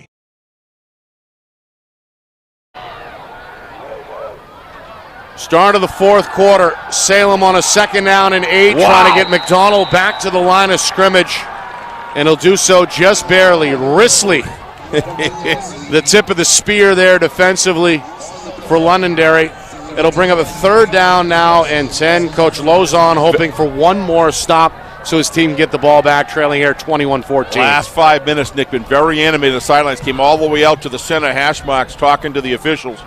And, something he saw out there that he wants to get adjusted or wants to make his case, and he does it always with class. But big play here. Big play is right. 3rd down and 10. Mustafa, quick throw, has Bates. Catch complete at the 40. And stopped about 3 yards shy of that 1st down. So they need 10. They get about 7. Howe on the stop. And now decision time for Coach Abraham. The players want to go for it.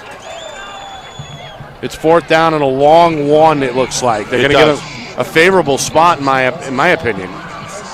Just shy of the Lancer 35-yard line. Yeah, 4th and 1 coming up. Yeah, they gave him the outstretch, Nick. I think you probably thought his knees were down, but they gave that last extra stretch there to him.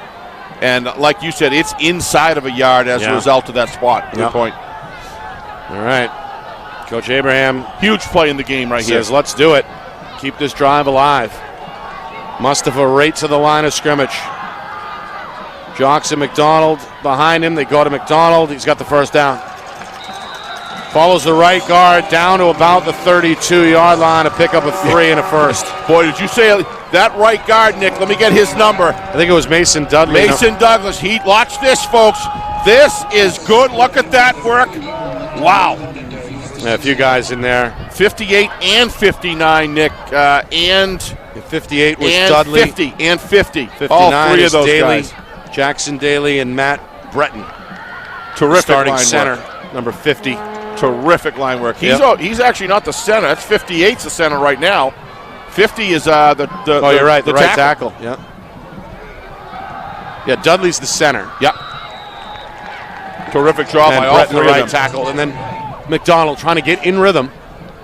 Bundled up in that 1st half, Steve. He was limited to just 28 yards on 10 carries, but starting to run a little bit freer here in the 2nd half. I have no idea where this is going to end. This drive is going to end, Nick. But if you're looking at points, if you get inside the 15-yard line and you got a 4th and 4, a 4th and 3, 3 points would be really big right now with this clock running right now. But they got an opportunity if they can run successfully to burn another 3 minutes off this clock. Officially a 2nd and 8 here. Mustafa, right side run, flag at the end of the run, tackled inbounds here near sideline, shy of the 25-yard line. Mustafa, a couple of ball fakes, and then it looked like when the contact came in, the official threw the flag. Yeah, well, it didn't seem like it certainly was pass motion. What was it? Holding? Still haven't seen it. It's against the Blue Devils. Definitely against them, yes. It's got to be a hold, probably at the end of the run. Yeah, holding. That's a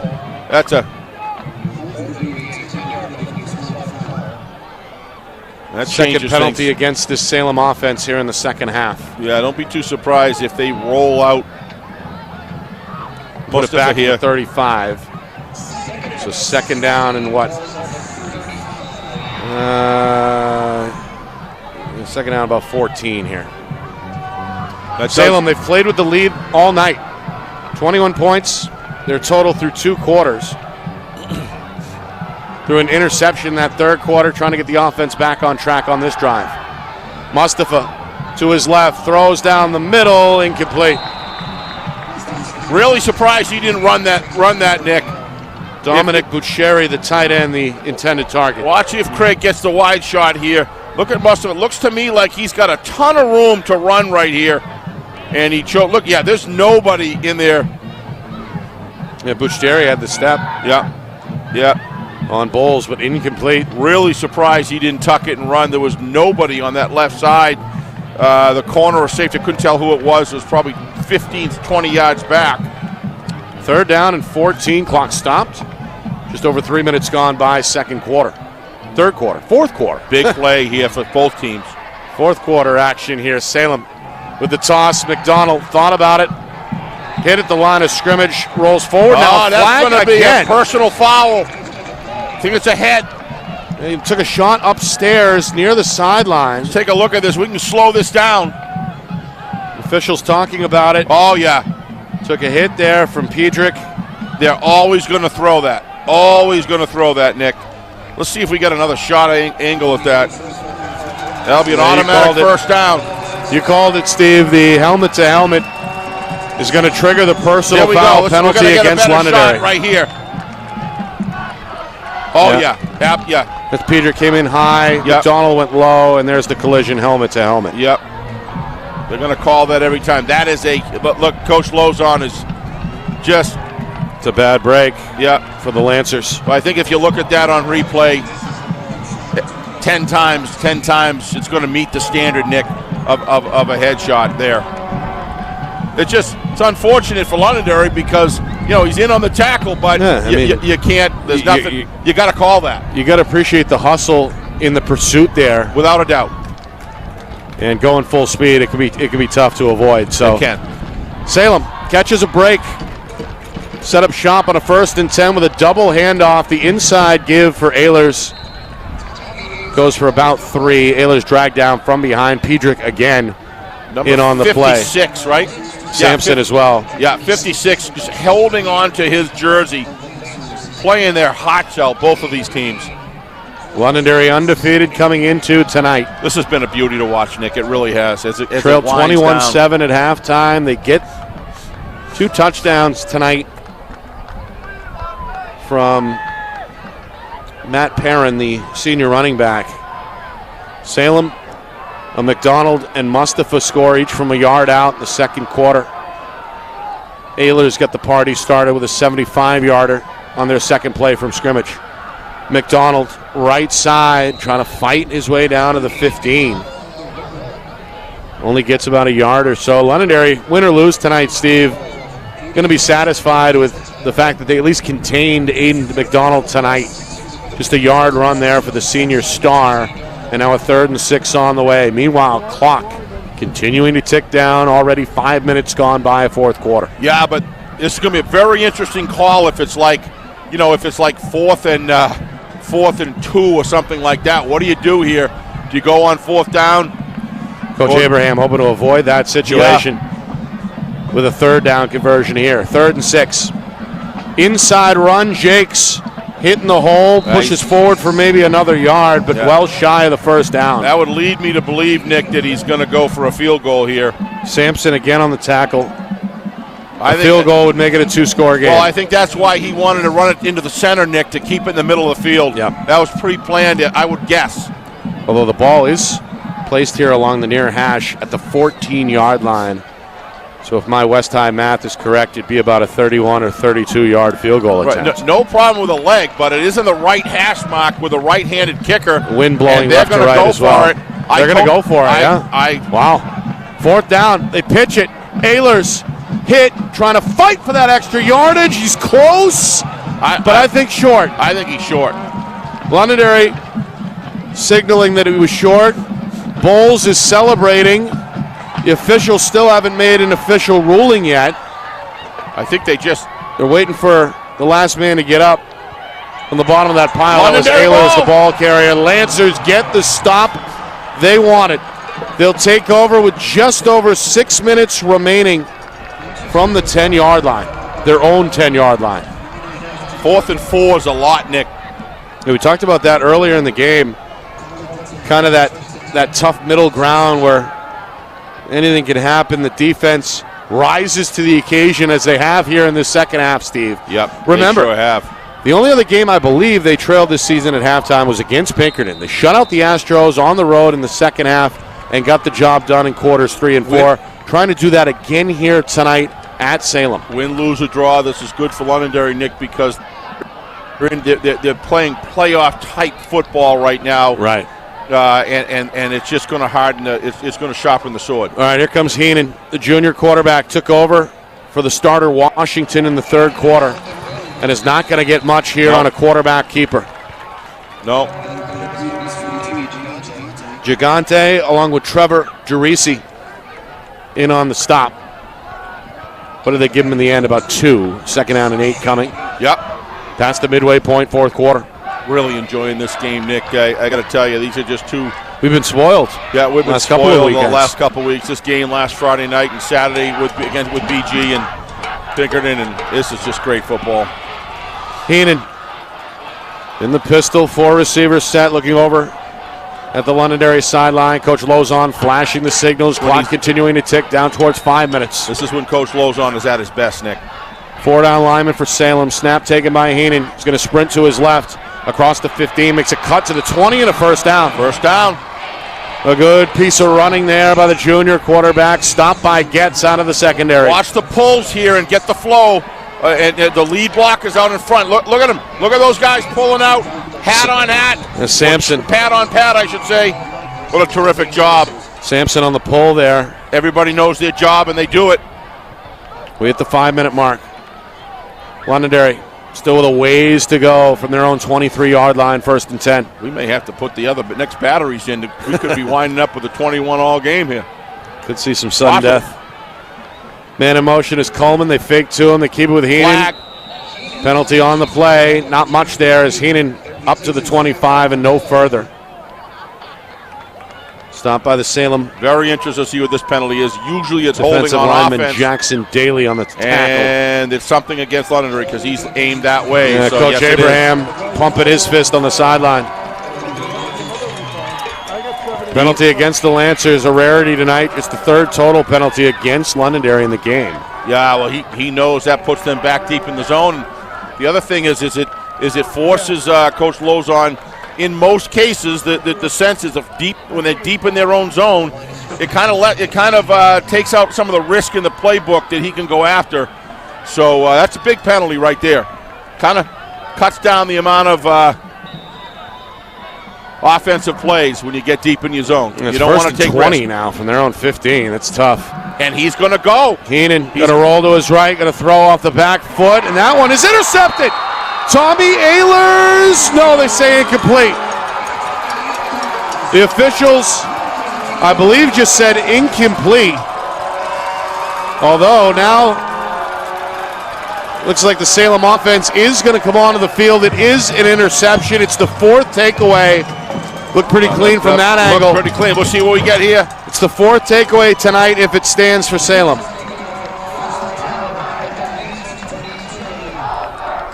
Yeah, fortunately we didn't get that one. It looked like he had it, though. There was never any question in my mind, Nick, that he had it. But again, unless something happened over during the fall where he bobbled it on the ground, that is a big interception. Remember I said you got to lower your risk when you get down inside. That's a risky call there. Yeah, got to go. Have to. Situation dictates they throw, and Salem responds well. Yeah, McDonald hitting the backfield, dropped by Ramshaw. That's a loss of about 2. Instead of 2nd and 12. Yeah, that's a Coach Abraham just wants that clock to tick. Yeah, but that's a big play, Nick, because you got 4:16, and Londonderry has all of their 3 timeouts. Yep. So there is, they're going to have to move the stick here to burn those force Coach Lozon to burn those timeouts. Otherwise, you get inside a minute 30 with 3 timeouts. Coach Lozon's offense can get, and ostensibly get that done. So, got to be careful here. Londonderry's D back to the wall trying to prevent a first down. They forced a loss on first down to set up a 2nd and 12. Mustafa from his own 22, the pitch. McDonald looking for the sideline, going to step out of bounds shy of the 10. That's close to a first down, but not quite. They're going to spot him where? At about the 13-yard line. So a 3rd and 3 on the way. Clock stopped with 3:38 to go. Fourth quarter. 2 things. Surprised he didn't go forward and surprised he went out of bounds there, Nick. You want to burn that clock. That's just 3:38. Don't get me wrong, good run, but you got to be thinking about those things. Look, watch this. Watch this. To me, can we see that again? No, we're forget out of it. time. Yeah, we're out of time. Sorry. But you're right. Stays inbounds. The clock keeps ticking. So the veteran stops the clock. It sets up a 3rd down and 3. They go right back to him. McDonald swimming his way down inside the 10. He's got it by a yard. Well, Pedrick on the tackle, but not before Salem picks up the 1st down. He will not be denied. He's all I was saying is just the decision to go out of bounds from a clock standpoint. Right. And looks to me, they're moving the sticks. Which they've done. Yeah, there's the clock going. Okay. Yep. So the clock resuming. Marching down towards 3 minutes. Reminder, coming up after the game, full post-game report, complete recap from this thriller here tonight. We'll look around the state as well. Big showdown on the Seacoast between Exeter and Portsmouth. Other scores, of course, as well as a look ahead to tomorrow's game. We'll be out in Keene for Merrimack at Keene at 1:30. But not before Nick's propensity to hold scores for me. That's right. Right until the end. Oh, boy. 5-yard penalty here, Steve. They didn't snap the ball in time. Yeah. That's a rare pre-snap penalty of that variety anyway by Salem. We'll call a timeout for losing that 5 yards. But the game's you might as well. I mean, the clock, well, you might as well. Because the clock stopped now. Stopping anyway, and they lost that 5 yards. So, Coach, remember, 3 minutes here with 3 timeouts. It's a 1st and goal, by the way. From the 15 now after the penalty. Another flag. Boy, we only saw 2 combined penalties, 2 total penalties in the first half. It looks like they're going to get it back unless Salem move, Nick. A lot of flags here lately. Yeah, it's going to go against encroachment against Londonderry. So that gets it back for them. So now they're back to even. That's a big penalty there, Nick, right now, because now it's 1st down. And goal at the 10. And goal at the 10. Yep. It also positions themselves, if they do have to kick a short field goal, that those 5 yards in high school football when the win means something. Pitch, Ehlers right side on 1st and goal, breaks a tackle, still over the 5 and in for the touchdown. Wow. A terrific second effort by Tommy Ehlers, his 2nd touchdown tonight, and Salem may have just dealt Londonderry a death blow. 27-14, inside of 3 minutes remaining, extra point try on the way. Watch this extra effort that Nick talked about. Look at that. Does not go down, keeps his feet, keeps him moving, chooses a good lane and into the end zone. Some fatigue maybe as well. The pursuit not there. It had been most of the night for Londonderry. Extra point kick, line drive, He's good. 4 for 4. As Brady is perfect. 28-14.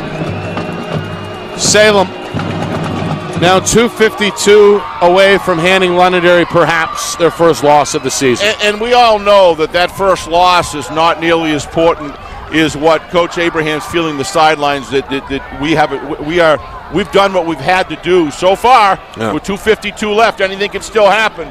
But 2 scores is a pretty wide margin of that situation. But I'm sure he's got that feeling inside. I can play in November. Sorry, Nick. No, not to cut you off. Londonderry, via Pinkerton's loss last night, officially wrapped up the South Conference. Absolutely right. But Salem with a win tonight would have had a potential tiebreaker against Londonderry, but Salem had a game canceled. Yes. And therefore trails still in the win column. But and cannot catch Londonderry with a week remaining. They can't catch them, but what Salem is trying to do is survive. Yep. And get into that playoff. This team has been winning every single week, Nick, and now they're winning against Londonderry, New Hampshire, the Lancers, and that's saying something. Salem started the season at 1-2 and have not lost since. Londonderry trying to get a special teams play in their favor here. The sophomore Nate Rosario is going to creep his way up to about the 35-yard line, 39-yard line. That's where Londonderry will start with good field position. 2:47 remaining. Lancers still with 3 timeouts. There's a lot of teams tonight, Nick, for sure. Not just Merrimack, but there's a lot of teams tonight that are not overly thrilled that Salem is a potential opponent in the playoffs because, this team has looked solid tonight, Nick. Without a question, solid. And if they can win this one tonight, they'd be the hottest team outside of anybody out of Winnicott, obviously, is still unbeaten.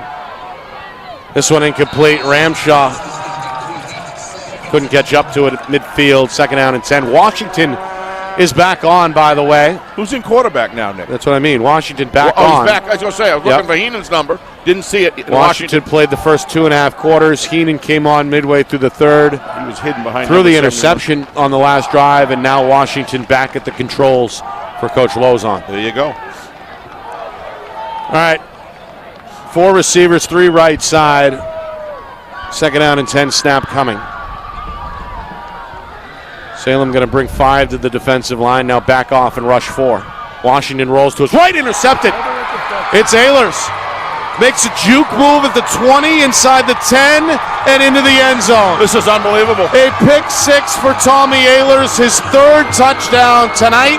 It's a hat trick for the senior, and it's party time now on the Salem sideline. 34-14 with 2.5 to go.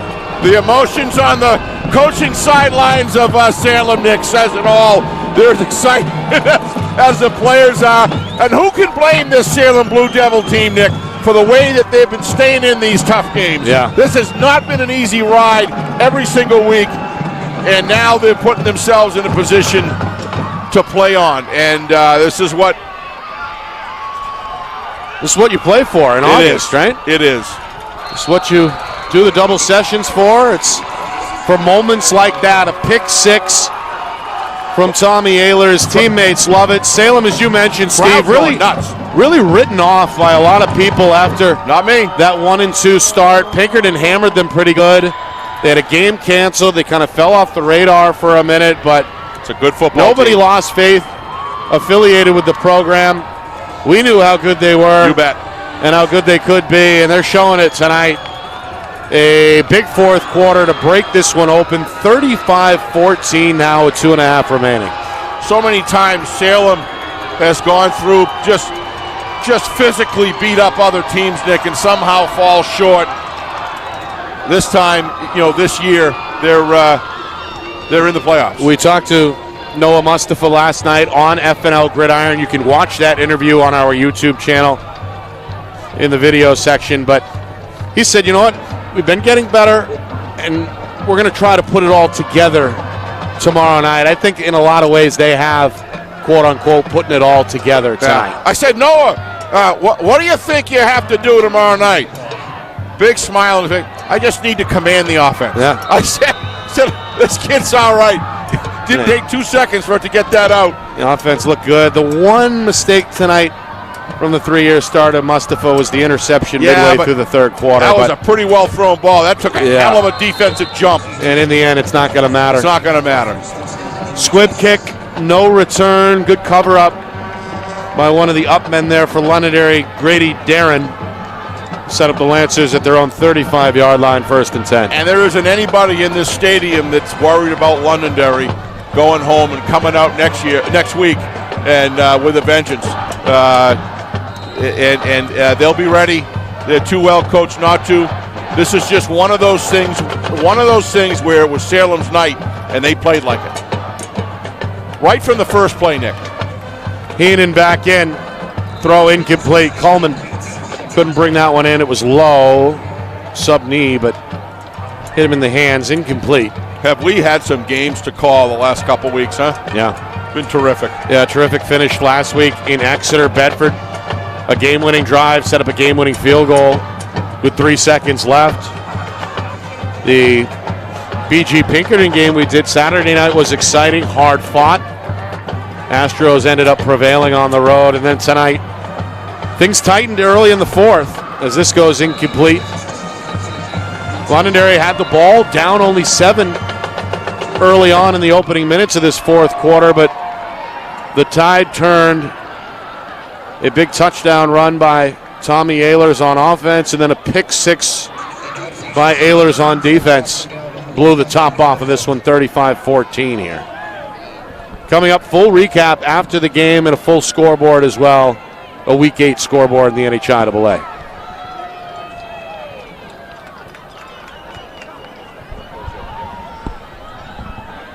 All right, Heenan on 3rd and 10. In trouble, trying to throw out of a sack. Incomplete. Pressure there by Salem's Joe Colachica. The pronunciation there, the junior. Shot out of a cannon into that backfield. Heenan did all he could just to get rid of it. Now it's 4th and 10. Salem continuing to celebrate on the sideline. And why not a 21-point lead on the board, and now really do or die time here for the Londonderry offense. 4th down and 10 from their own 35. Shotgun snap. They're going to go downfield. It's caught. Complete. Inbounds. That's Trevor Weinman. Pretty good bullet throw there by Heenan as well. That does extend this drive here as we approach 2 minutes. 1st and 10 coming up.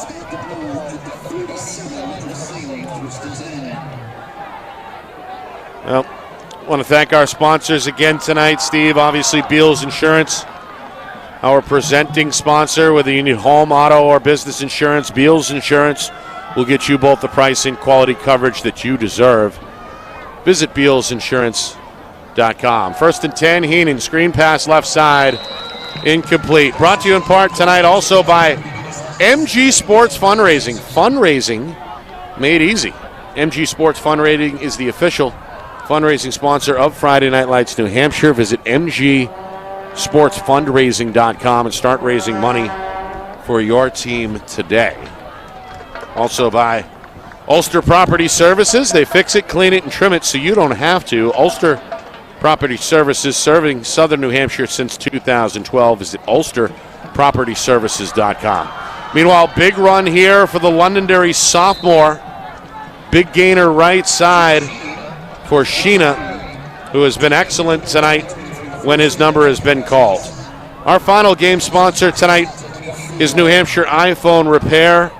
It's done while you wait, and it's backed by their lifetime warranty now with 6 locations in southern New Hampshire and on the seacoast. Visit nhiphonerepair.com.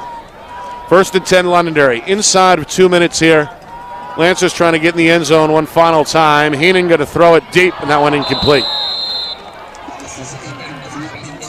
That's McCloskey on the coverage. Ramshaw the intended target.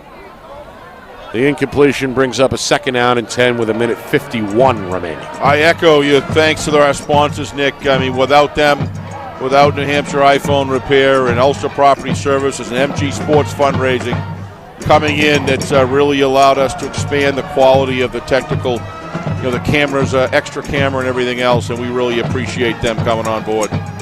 So looking forward to working with them. Yep. Think of them, folks, for the rest of the season. Think of them, folks, if you need any of those services. Into the flat on 2nd and 10. That's Anthony Amaro, 5'8" junior in the flat. Got about 2.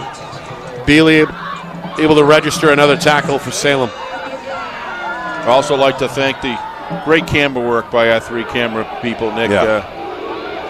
Our videographers, Kristen Beals, John Barron, Craig Incardoni. Director tonight, as usual, the man behind the curtain, Ben Beals. Here's Ramshaw, 6'4" senior, going to stumble after the catch. He is 112. And pull it down to about the 5-yard line, his 2nd catch tonight. He's 6'4", right? Yep. Wow. Londonderry going to hurry to the line. Try to get another snap here as we approach 1 minute to go. 1st and goal now from the 5-yard line. Heenan, 2 receivers each side in the pistol. Left side toss. This is Sheena looking for the goal line. It's touchdown, Londonderry. Sheena able to stretch his left arm with the football over the plane and get himself in the end zone. The sophomore, an impressive run there, a 5-yard touchdown.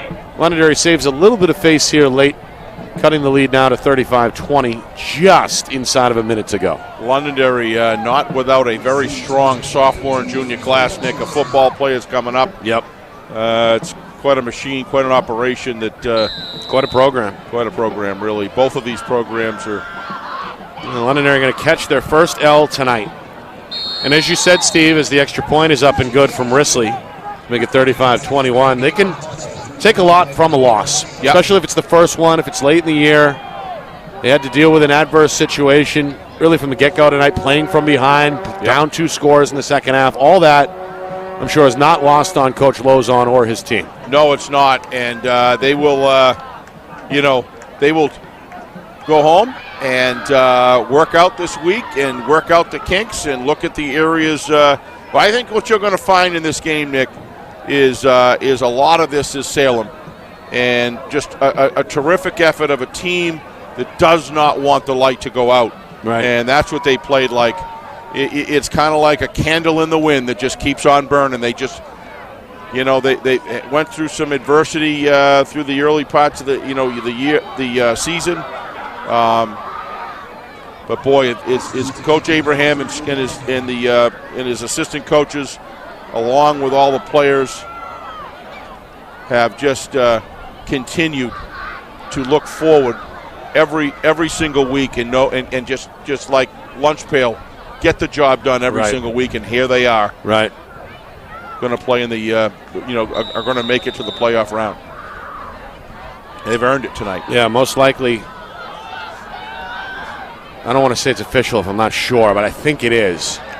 Look at that. Line drive, no problem on the cover-up. Well, how could they not be, Nick? I mean, obviously, what I mean by that is they have to win next week, obviously, but it's all in their grasp, and this was the game. This was a big contest. I'm not sure Merrimack can catch them now.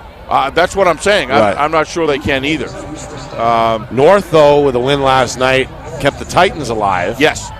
So, I don't know. We're going to have to break it down. We'll have that for you tomorrow. Less than 24 hours. Merrimack at Keene. We've got, to your point, Nick, North beating Pinkerton. And now Salem beating Londonderry. About to beat Londonderry unless something really crazy happens. Yeah. 2 results that many in the know would consider upsets. Yes. As Jakes, the junior, is up over midfield on a 5-yard pickup inside of a minute now. I'm not sure Coach Lozon's going to call a timeout. I don't think he is. No. Doesn't look like it. That's just respect there for Salem, but Coach Lozon will. Got to run one more. Yeah, you got to run one more play. 25 seconds and counting. Yep, Salem. They're going to call a timeout here and then maybe take a knee or something like that. We'll see. Yep. I think Coach Abraham's just going to organize it. You can tell the sideline's about ready to explode here. Oh, yeah, absolutely. In celebration. Well, that last touchdown by Salem there, the assistant coaches and Coach Abraham were just, very, very. Let loose a little bit. Just let loose, but just looked at each other and, were nodding their heads. A couple of, low-profile fist pumps, but you could see that they put together a game plan tonight that worked. And I give, at critical times during the game, Coach Abraham and the offensive play calling, it was just fantastic tonight. Yeah, Coach personally had a good night from the sideline tonight. Sure did. Really set the tone in the first half. The players obviously got it done on the field, but I think. But Coach Abraham had a good performance tonight in his own right. A whole bunch of players. You could talk about all of them, but I think Mustafa and Ehlers tonight were outstanding. Yeah. Ehlers 3 touchdowns, 2 on offense, 1 on defense, and that's going to do it. Salem. They knock off Londonderry. They slay the Giant. They hand the Lancers their first loss of the season. Londonderry going to slip to 7-1. Salem, a crucial victory here late in the season, improves to 5-2. A final score of 35-21. All right, we'll come back with a full post-game report, an out-of-town scoreboard watch, and a look ahead to tomorrow's broadcast in Keene as well. You are watching our Friday Night Lights New Hampshire Game of the Week, presented by Beals Insurance. Our broadcast today, as it always is brought to you by Beals Insurance Agency, with locations now in both Bedford and Londonderry. Whether you need home, auto, or business insurance, Beals Insurance will get you both the price and quality coverage that's right for you. Just call 603-471-9999 or visit BealsInsurance.com to request a free quote and start saving money today. Again, that's BealsInsurance.com. Are you ready to make your house your dream home? Then it's time to contact Ulster Property Services at ulsterpropertyservices.com. Ulster offers commercial and residential landscaping and hardscaping services and is now booking for fall cleanups, snow services, and interior home renovation projects. They fix it, clean it, and trim it so you don't have to. Ulster Property Services, serving southern New Hampshire since 2012. Visit ulsterpropertyservices.com. Hey, I'm Chad, the owner of New Hampshire iPhone Repair. We're New Hampshire's most trusted and affordable repair shop for your iPhone, iPad, iPod, and even Android needs. Don't worry, we're affordable, reliable, and we back our parts with a lifetime warranty. And you know what the best part is? No, what? We can repair your phone while you wait. I know, that's why I'm here. Oh, I know, Mrs. Green. Here's your iPad, good as new. Bring your phone into New Hampshire iPhone Repair today. How can you reach your team's fundraising goals at no risk and no cost? MG Sports offers a variety of products to make your team's fundraiser a success. Their products include tickets and discount cards to hundreds of local businesses. MG Sports now has a digital platform where athletes can raise funds in the comfort and safety of their own home. Don't waste another season. Raise more funds than ever before and become another football program in New Hampshire that sets fundraising records every season. MG Sports, fundraising made easy. Visit mgsportsfundraising.com to start raising money for your team today. Is your company interested in showcasing your brand to thousands of high school sports fans across New Hampshire? If not, why not? And if so, let's go. Friday Night Lights New Hampshire is seeking sponsorship partners. It's the perfect way for your company to get out in front of the moms and dads who make up our community. Help us help you, and we can grow together. If you're interested in partnering with Friday Night Lights New Hampshire, then email us at fnlnhmedia@gmail.com. That's fnlnhmedia@gmail.com. Join our team today.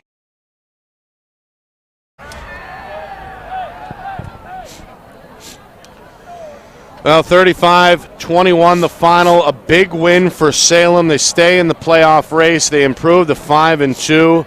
They hand Londonderry their first loss of the season. And, well, they break it open in the fourth quarter. A pick six by Tommy Ehlers really sealed the deal.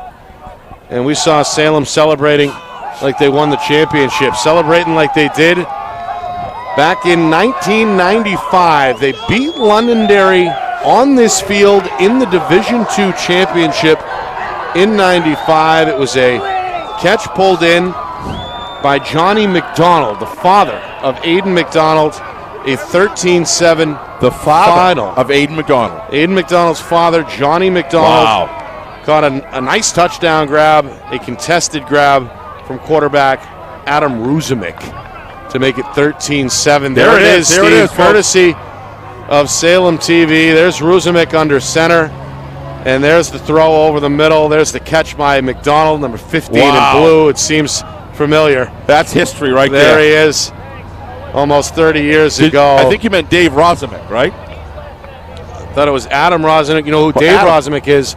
His uncle. His uncle, who played for the Chiefs. Exactly. Right. Yeah. So there. I went to a clinic of him, of his one time. He is a dynamic speaker. Yeah, so that was his nephew who threw the pass, Aiden McDonald's father, who caught the touchdown. Football blood in that family. That was the 1995 Division II championship in the north end zone here at Grant Field. That's just a terrific job by you and Ben to get that. I'm sure that'll mean a lot to Aiden as well as his dad. No, that's Andre Bumitri, our friend, the public address announcer. Yeah, but just you guys getting it and you and Ben getting it on. That's anyway, terrific. It was a similar type of celebration there for a moment. Salem pretty even-keeled now, a few minutes after the game, but what a game this was. Salem, they scored on their second play from scrimmage, a 75-yard touchdown run by Tommy Ehlers, first of 3 touchdowns tonight for the senior. and held a 7-0 lead through one. Aiden McDonald, a 1-yard touchdown, stretched the Salem lead to 14-0 minutes into the third quarter. Shortly after that, Londonderry answered. 3 plays, 76 yards, bang, bang, bang down the field. They get a touchdown of 19 yards. First of 2 tonight for Matt Perrin. 21-7, our halftime score. Londonderry crept within a touchdown early in the fourth quarter. They got their second run from Perrin and seemed like we were in for a tight finish. Instead, Salem, they get an answer on a second touchdown run by Ehlers of 9 yards that reestablished that 2-score cushion. A couple plays later, Londonderry threw their fifth interception as a team, 4th by the starter Washington. It was taken to the house by Ehlers, his 3rd touchdown, 35-14 at that point. Londonderry did save some face there with a late touchdown drive, capped off by the sophomore Sheena on an impressive 5-yard touchdown run. That would do it. And in the end, 35-21, our final score. Salem again improves to 5-2. They've won 4 in a row, while Londonderry slips to 7-1. Yeah, and I think one of the things you got to look at right now is what are other teams that are going to have to face Salem going to have to take a serious look at. One of them is the play of Mustafa is just continuing to get better and better. I thought he managed this game extremely well tonight. I thought that the interception was going to be a touchdown by Salem, to be honest. That was just a terrific defensive leap to take that ball away. But I think the other thing that when you look at Salem right now is you are not going to be able to any longer even begin to think that you are going to just key on Aiden McDonald with Ehlers out there. And what Ehlers just did tonight was make it that much more difficult, doubly difficult for any team to go against them and just think they're going to focus on the great Aiden McDonald, because that's just not going to happen, Nick. I think Ehlers was on the radar before, but he really had a coming out party tonight. Yeah, consummated tonight. All right, Steve, here we go. You ready? All right, buddy. I do have a surprise for you, by the way. Okay. But we're not going to. I'm going to say that for last. Yeah, I figured. All right, Exeter held a big lead at halftime over Portsmouth. They've extended that in the second half, and now late in the fourth have all but wrapped it up, 41-7. But let's give Portsmouth credit though for a hard Coach Pafford has done a terrific job with that team. But watch out for Exeter, folks. Yeah. Coach Ball and crew are ready. Yeah, they got revenge tonight. Yes, they did, and win their 5th game tonight. Bedford 6-2, following a 52-14 smackdown of Concord. Yeah. Congratulations to Memorial. They win their first game tonight after dropping their first 5, 14-12 over Spalding. Red Raiders slip, unfortunately, for them to 0-8. I told you a surprise, Steve, and I've got it for you. Final. Dover 35, Goffstown 20. Wow. That has playoff implications right there. That's a big loss for the Grizz. That's a big loss. But where was that at Dover? That was at Goffstown. At Goffstown, Dover goes in there and beats Goffstown. There's just no rhyme or reason, Nick. If you wow, good for Dover. How about week 8? Right, last night North beats Pinkerton 42-41. We see Salem do it here tonight against previously unbeaten Londonderry. Goffstown gets knocked off at home. And then Goffstown loses to Dover 35-20. One final D1 score. South, another win, 20-14. Over Wyndham. Yep.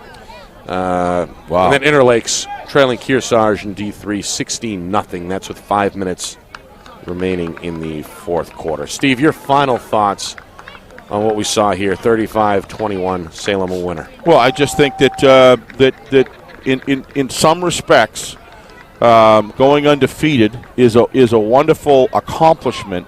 But moving into the playoffs to withstand the feeling of a loss and deal with that with hard work towards the end of the season, I think Londonderry is, this could be worked into an advantage for them to face a tough team and recognize that we're not going to just come in here and automatically win. Although I don't think Londonderry thought that.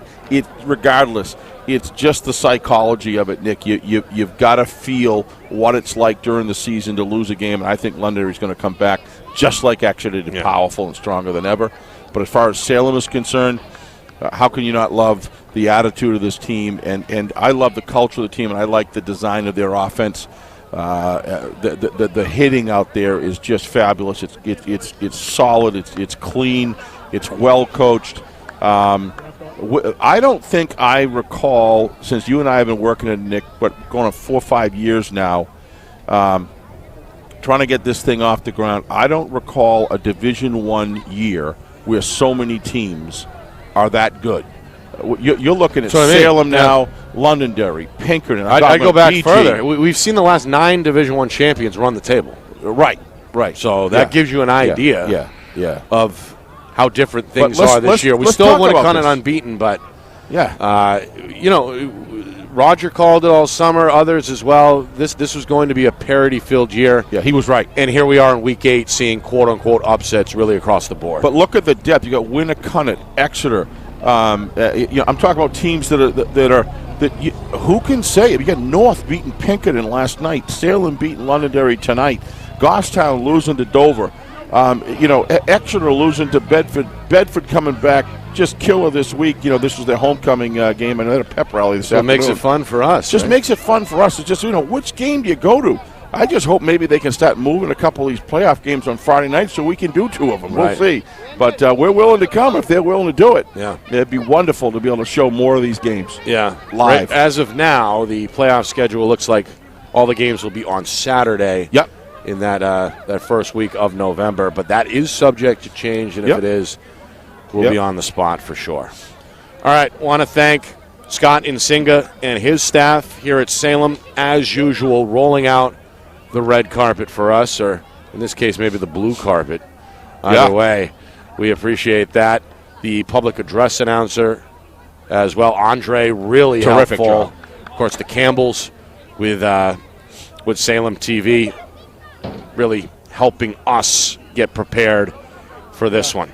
Want to thank our crew at Friday Night Lights New Hampshire, our videographers, of course, John Barron, the head technician and in charge of the setup at this point. Kristen Beals up here with us, providing the pivotal on-field look or above-the-field look. And, of course, down on the field, corner of the end zone, hiding out tonight, Craig Incardoni doing a great job. The man behind the curtain, Director Ben Beals. Terrific job. We appreciate Ben, as usual.